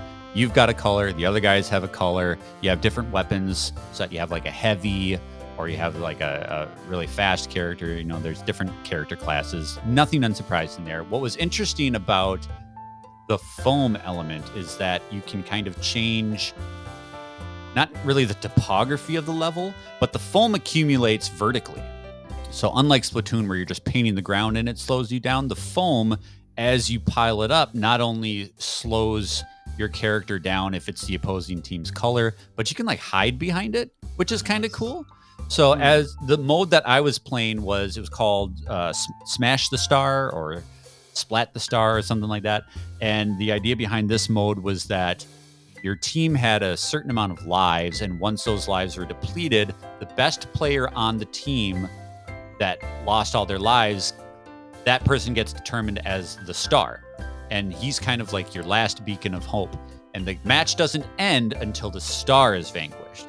So even though your team is fully out of lives, the match doesn't end until the other team kills the star. And so it kind of pivots the strategy in where everybody who's on your team is kind of protecting you, trying to keep you alive. The star all of a sudden has an oh shit moment of I've got to be way more protective of myself. And you know, it's got all the same Splatoon elements that you would expect, where you accrue special attacks. You know, you can shoot rockets up into the air that blast foam. It plays just like a PS5 version of Splatoon. It's fun. And I think the foam, you know, like I said, the fact that, you know, it builds up. There was only one level on display, so I don't know how dynamic that can be based on like the level design. But it was kind of interesting to be playing the game, and you've got these big walls of foam, like a bubble bath that's been, you know, overrun, and you're trying to find the star, or you're trying to find opposing players, and they're hiding within that foam. It's kind of like building forts around you as you play. It was kind of cool. So like you can you climb it at all, or is it just you walk through it and that's it? No, it's kind of squishy, I guess. So you can like jump up on it and over it, but I don't know. It's kind of like high density. You know, it's not a wall. It doesn't like stop you. Like you can't get over it, but it's not like you just pass through it either. It strikes me very much like a game that's going to be a lot more fun than it looks like it should be. It was a good time, but it's probably not going to get the support that it needs to really be successful. Who makes this? This is Square Enix, which is which is interesting, right? Like God. That's I don't know. Weird. I thought it was a Ubisoft thing when you were describing it. I had that exact same thought, Will, where it's like this is going to be fun for a few months, and then it's going to be like a Knockout City kind of thing, where it's like everybody's talking about it maybe for a month or two, and then it's probably going to fall off. But it is a good time. Knockout City was a gem. It is going to be dependent on other people playing, because it is like an online game like Splatoon, and Splatoon's got that feather in its cap of like that was the shit and still is for a lot of people. So your mileage is probably going to vary based on how many people are playing that game.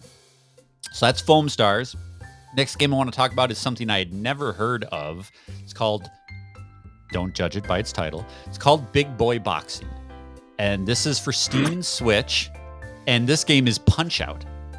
This game is a pixel art Punch-Out.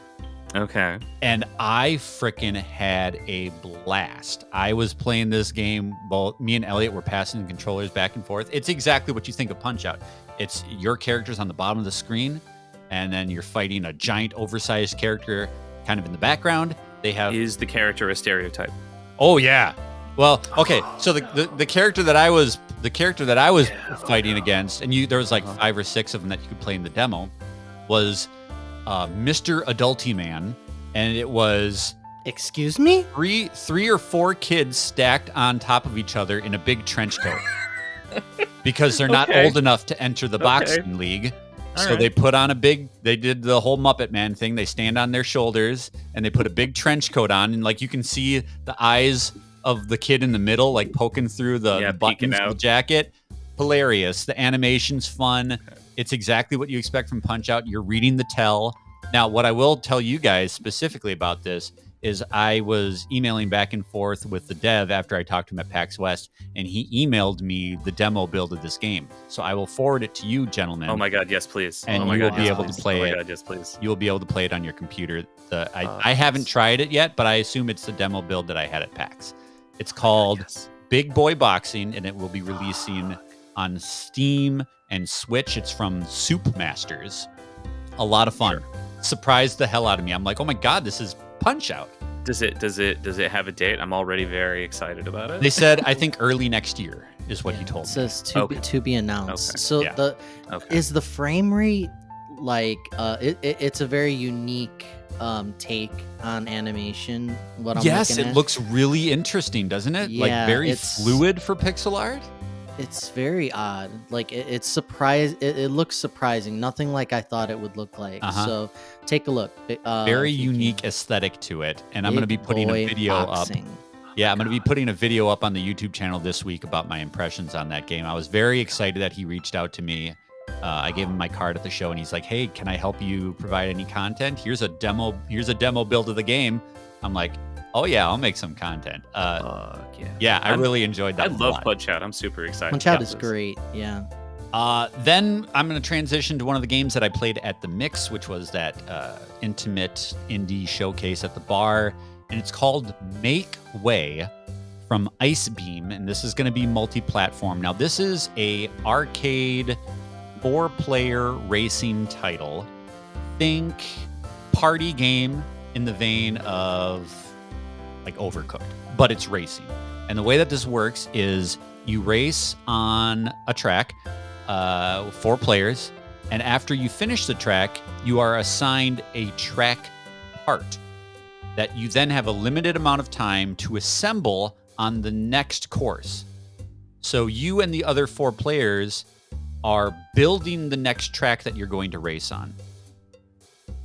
And I don't know that it necessarily affects competitively wise, like how you build it, but it has this really quick pace to it where you race the course really quick, and then they're like, here are your pieces, put it together really quick. You only got like 15 seconds.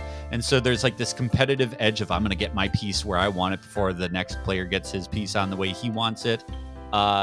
And I watched the trailer for this after I got back home, and it looks like there are a lot of different variations, and there are a lot of variations not only on the parts that you can put together, but the power-ups that you get and the scope of the track. So it's like a track building simulator, competitive racing party game.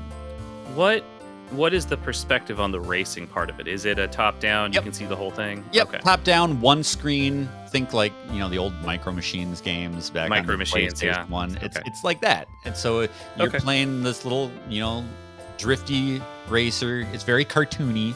And then as soon as that race is over, you quick assemble the next one and you go again.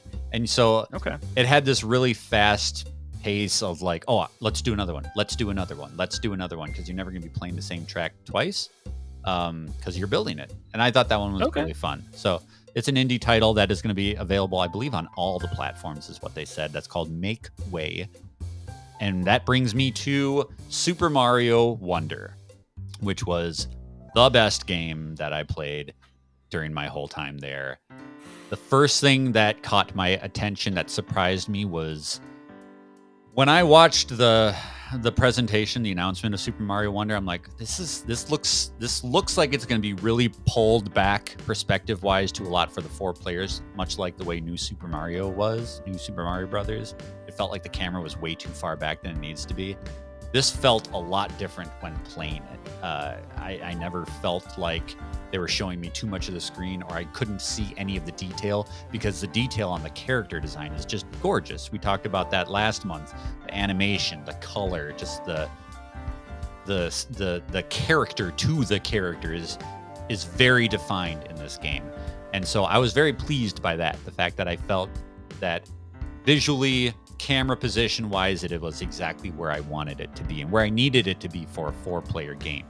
The next thing that I really enjoyed, and this jumped out to me immediately, is the thing that they've introduced in these 4-player Mario games over the years is this frustrating ping pong effect of where you are constantly bouncing into each other, jumping off of each other's heads, and you're almost like competing against the people that you're playing with because of how fucking dense it is. You know what I mean? Like, you try to get over a jump, somebody else trying to make the same jump. Oh, they bopped you on the head and you fell down the pit. Completely gone in this game. There is no collision with the characters at all. You're just allowed to play at your own pace and the way you want to do it, but collectively with the other players. Now, that being said, that's going to introduce, you can't like piggyback somebody up to a high ledge. You know, that was always the trick. Hey, I'm going to jump, you jump underneath me and bounce me up. That's going to be completely gone. But what they've done in Super Mario Wonder is they've added this new perk system where you get these badges that you can apply every single level that add a new power-up or a new wrinkle to the gameplay. And this demo had, I think, about 6 different badges that you could use. The one that we selected was the hat parachute, which is kind of like, it's basically like the Mario cape, the hover. You jump and then you hold down the button and you hover down. But there are so many different options that they have. We didn't even see a fraction of them in the game that you get to select going into every level. And that's probably going to allow you to reach new parts of the level or play things in a different way. If you're playing with kids, there's one that's like you get like an instant do-over. If you fall into lava or you fall out of a pit, it'll rescue you one time only. So kind of like what we were talking about in these games last month, there's certain things that you can apply to the game to make your experience easier or to cater it to the way that you want to do it, which is something that this Mario series has not done. You know, perks like that. You get power-ups, of course, and those are still in this game. But being able to cater how you want your character to perform and what you want them to be able to do with these badges is something that's new and unique. The payoff for that is, we hope, finding secret areas then, right? Being able to traverse, make it easier, some of them, but also the secret part is kind of what really intrigues me, you know? A lot of replayability options there. Because the thing with Mario games is like, I'm going to go back into that level that I played before because I want to get all the red coins or whatever, right? Right. That's what pulls me in. I need a challenge of some type, especially with something this aimed at like a family kind of experience. It sounds great. It looks great.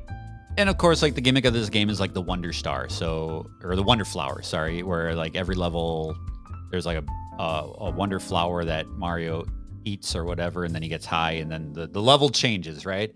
And my favorite one during the demo was I got one of these Wonder Flowers, and it was like raining superstars. There was like a meteor shower of superstars. Okay. And they weren't just stars, they were superstars. So you just kept grabbing them out of the sky, and you'd be invincible forever as long as you keep grabbing these superstars out of the sky. That's fun. That's fun. All the things from the demo, the wiggly pipe and all that stuff. Can you skip it? Like not hit it or not eat it?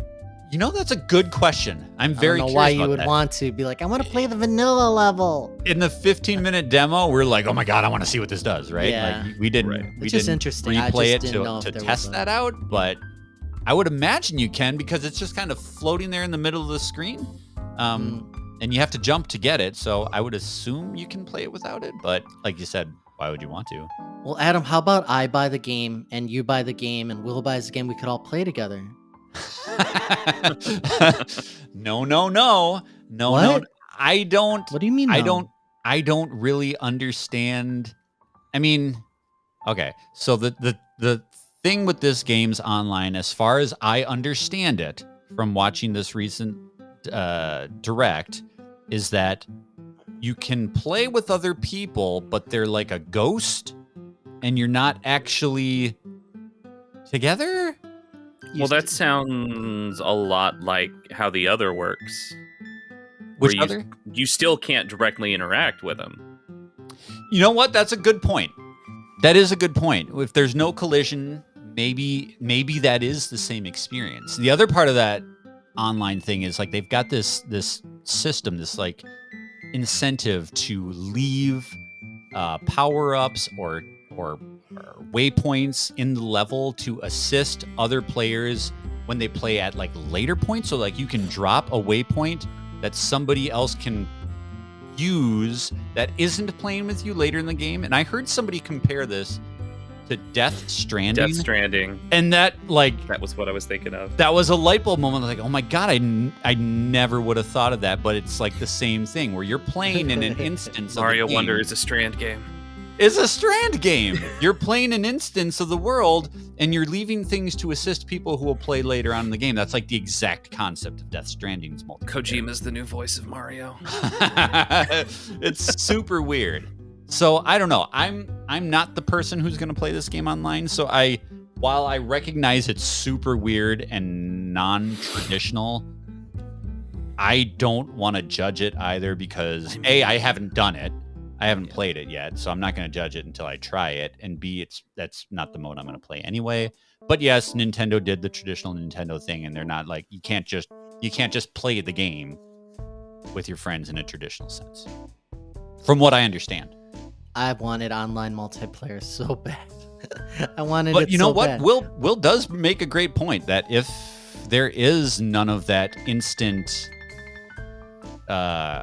interaction with the character in the game anyway, maybe it is the same thing. I don't know. I don't know. They just had to make it Nintendo. They had to make They made it a little Nintendo. weird. Like, well, I mean, we could give them online multiplayer, but let's just have it be a ghost thing. And like, let's make it look... it's interesting, and I can't wait to play it. It's going to be my other Switch voucher. You know, it just came at that right time where after spending one of the 2 vouchers on Zelda, Tears of the Kingdom, Wonder's going to be on a lot of people's voucher purchase list. Yeah. So it's going to be good, I think. It's going to be great. It's fantastic. It releases the same day as Spider-Man 2, so my wallet's fucked. I hope you guys have good news this month because my headline story makes me want to cry. And that is PlayStation Plus announced gargantuan price increases for their services. And not uniformly either. So because that would have made sense. The 3-tiered PlayStation Plus system, which unveiled and launched this summer, I believe, spring or summer, it hasn't been that long, has already undergone a price hike. Effective immediately unless you've already got a standing subscription, and then it'll take place at your renewal date. And this increase is just for the annual, right? Everything I've seen has only listed increases for the annual. That's I guess I don't know. I always only do the annual. So we'll speak to it in the sense of, as far as we know, it's just the annual, because we don't know any differently. These are the price increases itemized. PlayStation Plus Essential, which is the bare ass minimum. You can play online and a little else. 3 games every month. Increased $20 to $80 a year. PlayStation Plus Extra, which is the middle tier, increased $35 to $135 a year. And PlayStation Plus Premium, which is what I have, the Big Daddy, increased $40 and it'll now be $160 a year. This has caused me to rethink having the Big Daddy, which I have because it has access to that PlayStation Classics catalog. It's got the PlayStation Classics, it's got the time trials, and it's got cloud streaming, which I can't do because my internet sucks. With those being the only benefits over Extra, I will probably drop down to Extra when my subscription renews in, I believe, April. This is a big increase. This isn't like a Netflix. We're gonna raise it a couple of bucks a month. Like this is significant. By comparison, base Xbox Game Pass is $130 a year, which is about on par with PlayStation Plus Extra. Game Pass Ultimate is $205 a year. But the big difference here, obviously, is that Game Pass has all of those first-party games out of the gate, whereas PlayStation has doubled down and said we are not going to do that. So this is a price increase with really, I don't think, any added benefit. I mean, like I said, the system just launched. This service just launched. So it is what it is for more money. Antonio, I know you are not a PlayStation player. I'll get your opinion after Will. Will, which one of these services do or did you have, and is this going to make you change? I do have Premium, the top tier for that Classics catalog. Extra looks real good. Yeah. It does. Yeah. I love the Classics, but they're not releasing enough of them. There's not a frequency and a quality to them. I mean, they've added some great stuff in there. I mean, they add them. There's at least one that goes into the Classics catalog every month, but like it's not what I would put there. Right. Yeah. For sure. I mean, hey, I'll play Twisted Metal 2 because I remember playing Twisted Metal 2 when I was a teenager, but like that's not what I would pick. Where's Wipeout? Right. Throw some Wipeout in there. Where is Wipeout?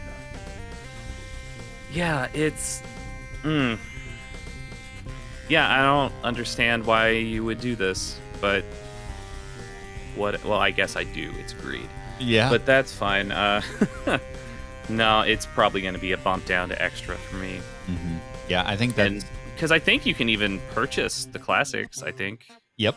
If a game drops that you want, like, fuck it, I'll just buy one because they're like 10. Yeah. Yeah, this morning I pulled up the whole spread of like what is offered on each one, and I'm like, I just can't... it was hard to justify it at the one... At what it was. Now it's going to be $160. I don't know that it's worth it. At least the $120, it was like the same price as old PS Plus and old PS Now. Yeah. Just paying for both. But I would gladly pay that with the first party stuff, obviously. But with that not being a thing, I don't see myself doing it. Antonio, what do you think about this news? I mean, as an Xbox fan and Game Pass lover, it just doesn't compute. You have to have a lot of money to be a PlayStation fan and take advantage of all that they offer. Yeah, they have some premium products, but their value proposition for a lot of things is very low to me. Game Pass, like as soon as it goes on sale, I stock up, and I have like the max, which I think is a year banked, plus I have like 6 months worth ready to cash in, and I buy it on sale because it's just a no-brainer. I don't have to buy many full-price games a year. I play heavy hitters that I enjoy. They're not... We don't have God of War, we don't have Horizon, we don't have a lot of the Final Fantasy games, and it hurts, right? But I am very happy where I am in this ecosystem. And I don't have the money like that anymore. Like, I'm a dad. I just can't do it. And I think I would argue I think you might actually have more Final Fantasy because they've got 13. They've got the 13 trilogy. It's 16. They just don't have one, 16. Right? Yeah, and I really want to play it though. There's gems on PlayStation. There are things that you can experience that you can't anywhere else, and that's true. However, you got to pay for it. What's the name of that thing that they came out with where it's just a screen that you can stream your PS5 to? Oh, PlayStation Portal. Yeah, so they have a very high-priced accessory. I think it's like $300, right? I think it's $2. Like that. Is it's it $2. I'm pretty sure it's $2. I expected higher than that, but it's $2, I think. It has no like Bluetooth. It has no way to use PlayStation Plus with it. Like it's strictly to stream your PS5 games within your home to the handheld screen device. So it's such a niche use case for such a high price. It has a surprising lack of features. And then you look at PSVR 2, great a premium experience, but you paid an arm and a leg, Adam. So I want to know, how much sperm are you selling to be able to like be a PlayStation fan? I'm jacking it buy right all now. this stuff. You're doing it under the table. Yep. Just keep filling the cup. Thermos after thermos.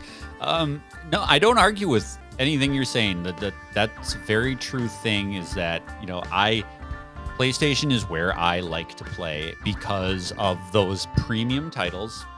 We talked about it in our Starfield conversation. It's impossible to talk about Xbox's offerings without comparing it to PlayStation's offerings. It's just, that's the thing. But you're exactly right. You pay for it every single time.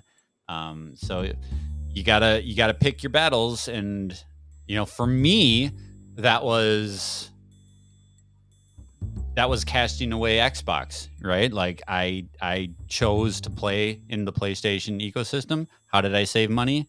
I was done with Xbox because I found myself playing there so much more, right?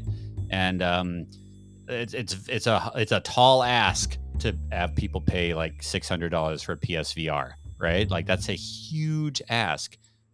That's the place that I love to play, and yeah, I do pay more, and it sucks. And when stuff like this happens, it doesn't feel good, because you're exactly right. They're just milking it. They sell that $200 Portal thing, and it's like, why? Because they can, and because there will be people who will pay for it. But there's a pattern of this is what PlayStation does when they're on top. This is what they do. And then eventually they'll swing their dick around until it hits them in the face, like it did with the PS3, and then they got to start over. Like, this is what we're going to end up with for foreseeable future. Ouch. My wallet hurts. But yeah, I'm going to downgrade. That's what I'm going to do. I'm going to downgrade too. I feel like the extra is a good enough value, to be honest with you. It puts a lot of smaller games on there that I like and was curious about but hadn't purchased. It had Sea of Stars on it, which I was absolutely going to purchase, but now I don't have to. Extras enough. Chia is like my current front runner for Game of the Year right there, and that was on there as well. So there is value there. It's just expensive. So and it's not in that premium tier right now. This would have made sense if the only conceivable way I can make it make sense, and I still wouldn't agree with it, would be if that Classics catalog was like 5 times bigger than it is. Yeah. But it's just not. Just not there. Antonio has a Nintendo story. Yes. The Switch 2 is reportedly shown. Called the Swooch. Behind closed doors Shoot me. at Gamescom. Shoot me. Kill me now. What's happening? Why? Yeah, what's wrong? The with Swooch? I am like the name? so tired of these conversations about this fucking thing. I haven't heard anything about it. So, reportedly, it is beefed up hardware, which nobody expected. It's going to be handheld or hybrid device, reportedly, and it can run things at like a PS5 quality. Unreal Engine. It was demoed. You know the Matrix Unreal like demo thing. Did you actually play it? Oh fuck It was impressive. It's seeing the new tech, so it was able to run that. So this is all Apparently, rumors. 7 Remake runs real well on it. Yeah.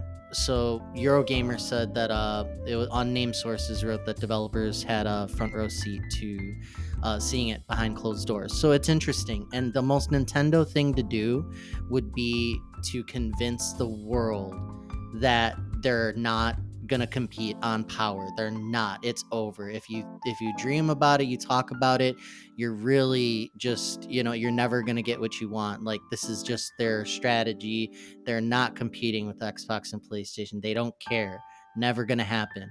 And right when that becomes a universally known fact, the PlayStation thing to do is to come out with a high-powered system next. Like, that's when you do it.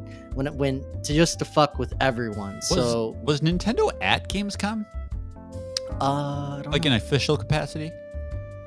Not sure. I don't know. honest. That's hard to say. That's a lot more of a developers conference than it is a press or a show. Right. So it's all, still not confirmed, right? Until anything's announced, you don't know.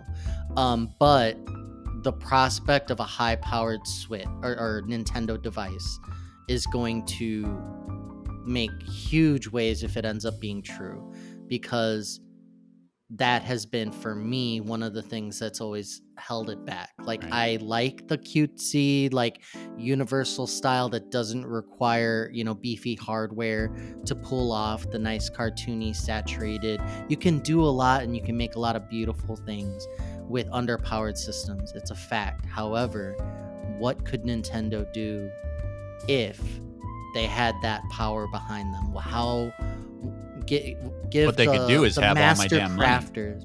Yeah, I mean, they're masters at doing more with less. What happens when you give them more? So This is very reported by interesting. Eurogamer.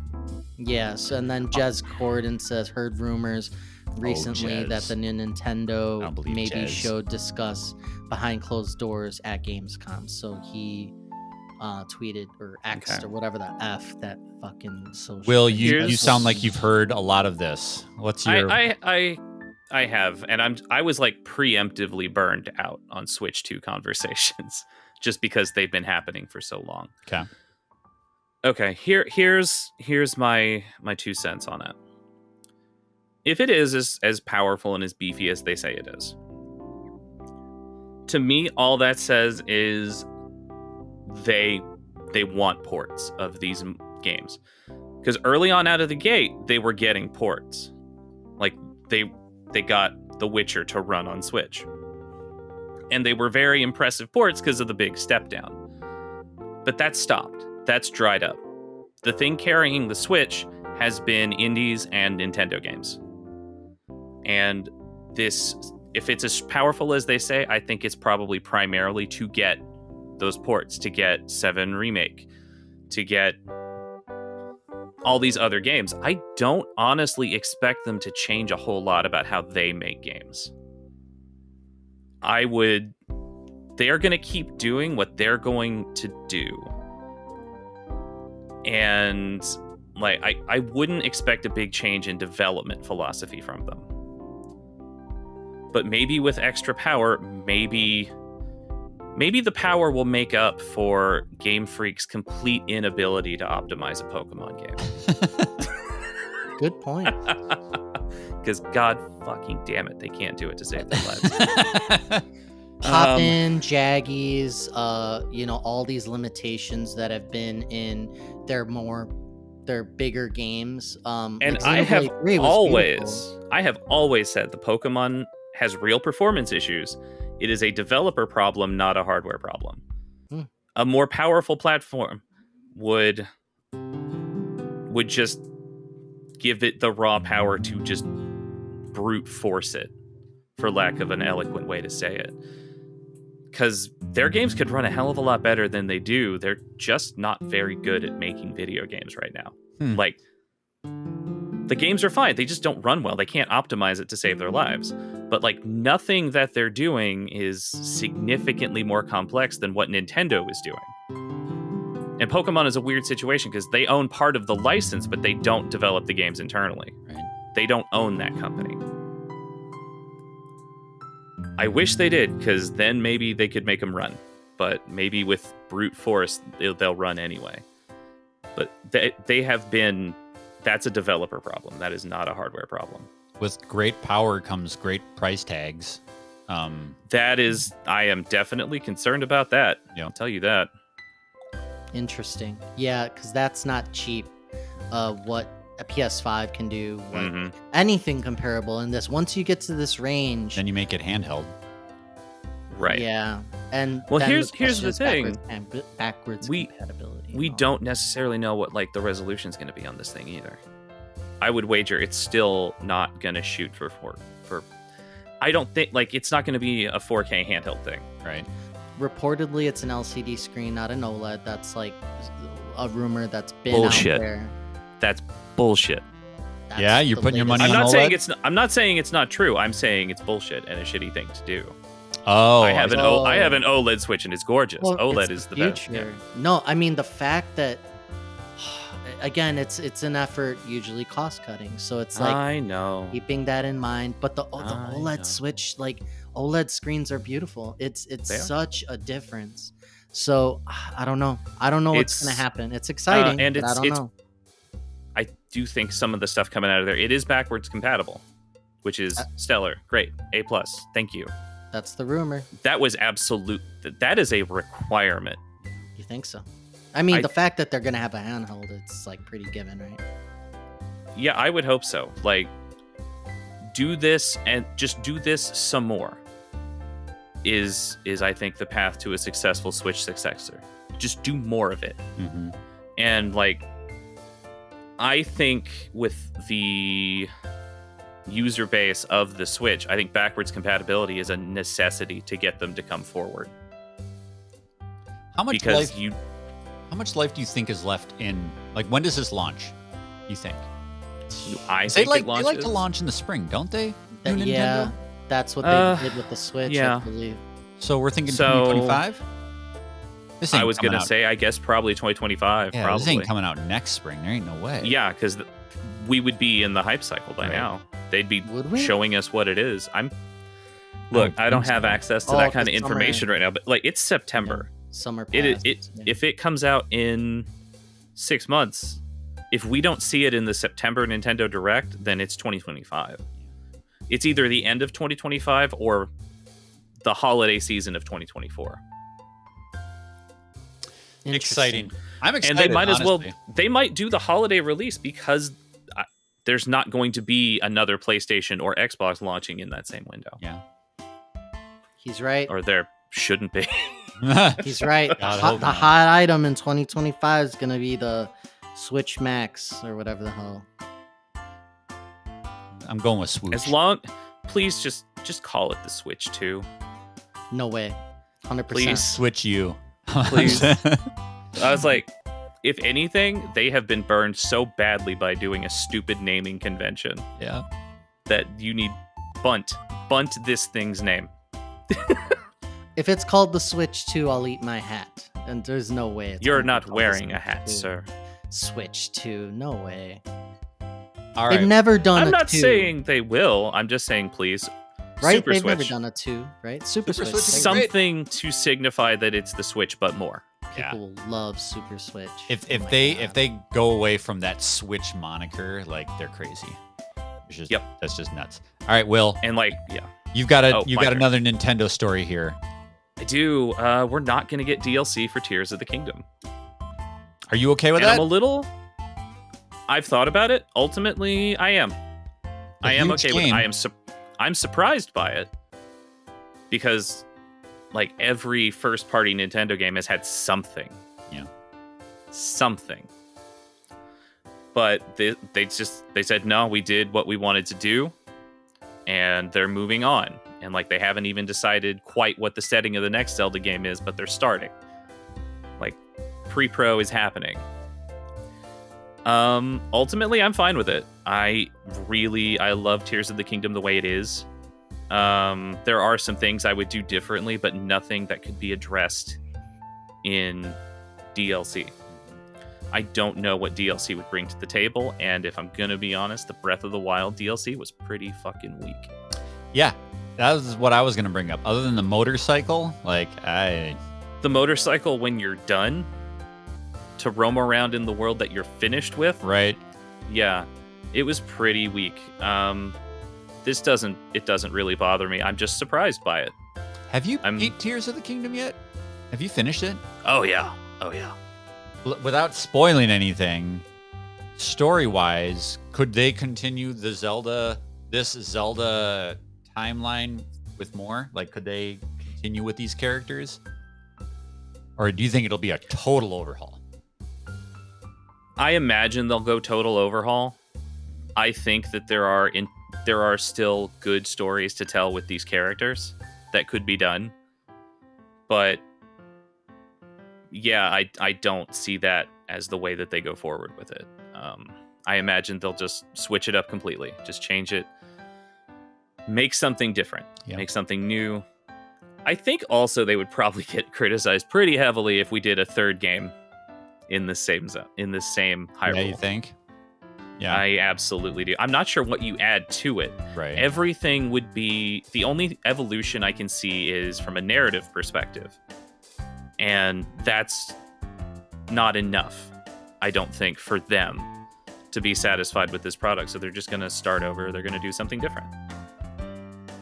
I'm fascinated by where they go because they've nailed like scale and scope, and they had an amazing physics-based kind of interaction system with incredible depth. And then you add the Lego aspect to it, and every power that they added. It's just like, can they outdo themselves once again, and will they tighten up the experience? Like, will it be? I mean, it's not going to be apples to apples this time. I don't know. In the way Tears of the Kingdom to Breath of the Wild is, it's not going to be apples to apples. This is going to be, at least with what they've done, with these last couple, they're going to do something different and strange with some elements. You're going to see the through line that like these same people, they made these games and they learned stuff from doing so, but I wouldn't expect an attempt to just do that but better. That but more. I think the one thing that I would almost bet money on that they do in the next game is further this idea that they give you a toolkit, right? Like, this is something that they've established in the last two Zelda games, is they give you something that seems simple or straightforward, that because of this social media age, this internet age, people are going to make or optimize their experience in these quirky, memeable ways, right? Like, that's the thing with Zelda now, is like, look at this giant mech that I built out of these planks of wood. Like, and with the same thing with Breath of the Wild, like, look what I was able to do with this. I was able to launch myself halfway across the map by suspending this thing, and I think that's absolutely the way forward. Yeah, they're gonna give you a toolkit of some kind. I think that is the new Zelda format. Yeah, that's what Zelda games are now. I think anything besides that, if you get anything else, it's remakes. But like, as far as new games going forward, I feel like that is the new core design philosophy. You just get all the tool. You give them the tools, which is, and that was a discussion around Breath of the Wild. It's like, that is like an inversion of how Zelda's been to that point, where you go and you get the tools. Right. I would argue I was resistant. I was really resistant to it. Tears of the Kingdom brought me around that you can give enough interesting tools at the beginning to carry the whole thing going forward. But that will stay there. Like, some of that core philosophy will be there, but I think it's just going to be a completely different kind of thing. I'm going to force myself to finish that game. I really am. I want to see the story. I want to see how it culminates and ends. And I just watch. The story is a story, phenomenal. dude. The ending No. Play the ending sequence. I'm not. The ending sequence is stellar. That's the ending thing. Sequence is I phenomenal. had so many conversations with people at 2DCon specifically about Zelda because they heard my take on Zelda. And and a surprising amount of people had the same thing, where it's like, I enjoy playing this game. When I'm not playing it, I'm not thinking about going to play the game. So I just have to.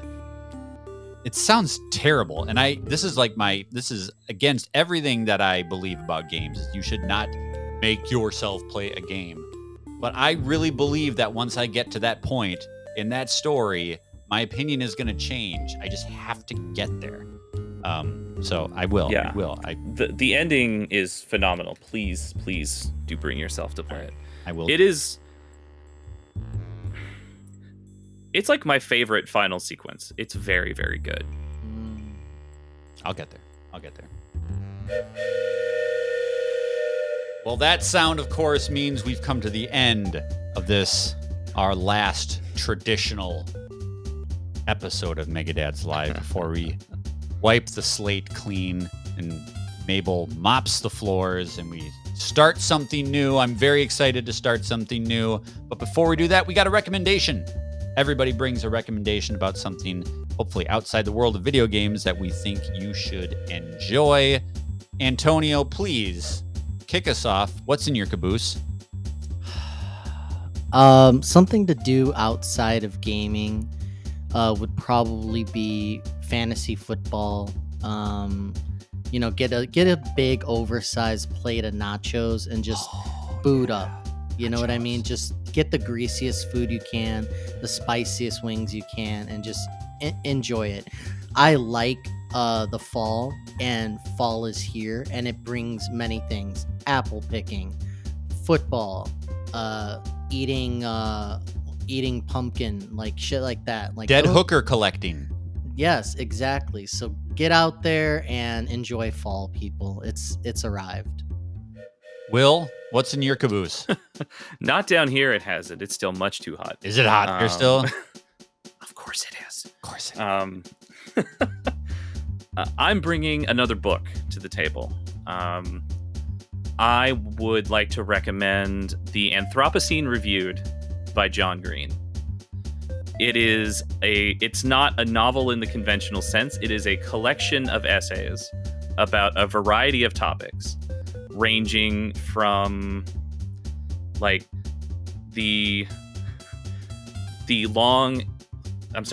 sheer massive amount of control we have over the natural world as we see it, and like the pros and cons of that, how we are so strong but so weak at the same time, to Diet Dr. Pepper and Canadian geese.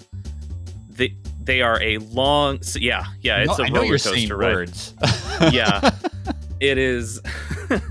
It's wild, and it's certainly not the kind of thing where you sit down and you read half this book at a go. Because each one of the individual parts, each individual essay is filled with a lot of interesting historical facts, which...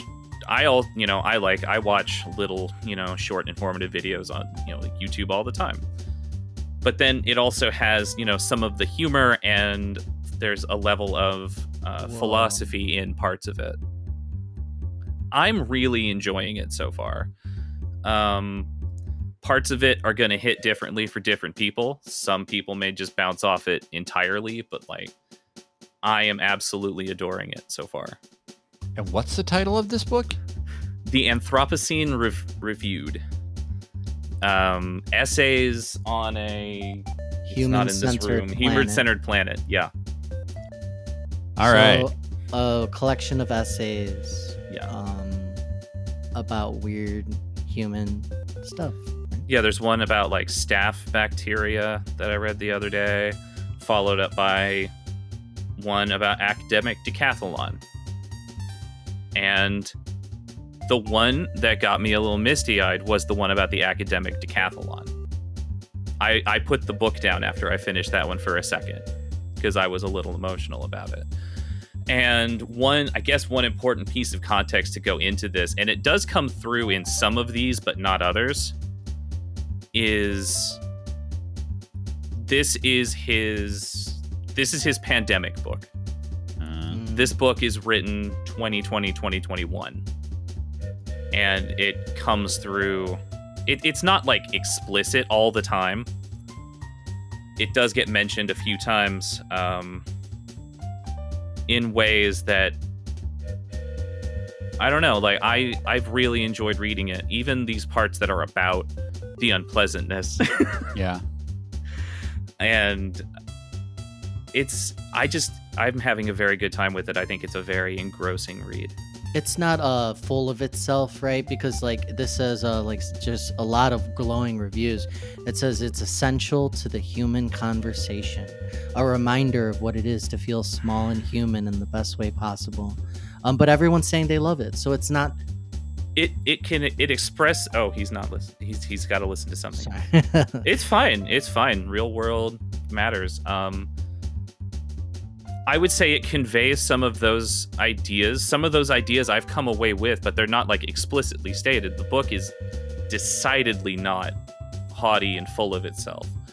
Okay, you don't have to be. Do I have to be smart to read it? Some books you have to be smart, bro. Hey, look. At most, I want bubble you may gum. have to look up some obscure words that don't happen all that often. Words like Anthropocene, but most of the I time don't know what that means. that's cool. He explains it. Okay. He explains it.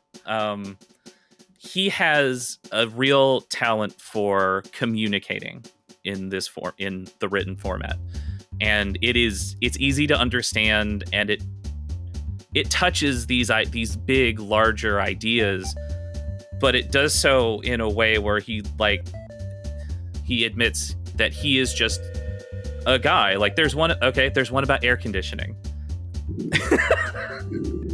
There's one about air conditioning, and at the end he goes through all of it, the development, and then the pros, the cons, that using all this energy to control the air inside is making the outside hotter still, so it just builds on itself. And at the end he's like, but at the same time, I hate being hot indoors. I am very much a part of this problem, and that a part of it, humans have so much impact on the world around them and everything about it, but we as individual humans, if you look at it individually, we don't in many ways. Some of our, on the individual level, it's hard to be cognizant of your impact on the larger picture. But that larger picture is important. Yeah, it is. I don't know. I think you have to be smart to read it. I'm scared. You do not have to be smart to read this book. Books scare me. My Caboose is donuts. Donuts are also awesome. Donuts are sick. I fucking love donuts. In Seattle, I went to the Pike's Market and they had a donut stand. They have lots of food stands, and and this donut stand had a variety of donuts. Were there chocolate donuts? And sprinkled donuts and powdered sugar donuts. And I had a maple bacon donut. This is what you're telling us? And it's a donut. This is new. Maple bacon donut. We know what it is. With you just told us what it is. No, shit. Good donuts are good donuts, but there are bad donuts out there. I've never had a donut with bacon on it, and I liked it. So my Caboose is donuts. Donuts are sick. Donuts are awesome. Sick, bro.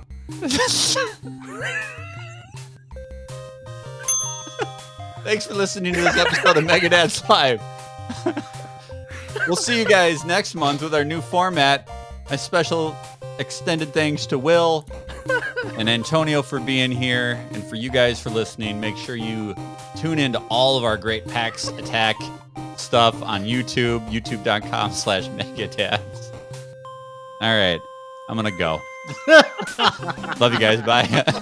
That's perfect. Perfect.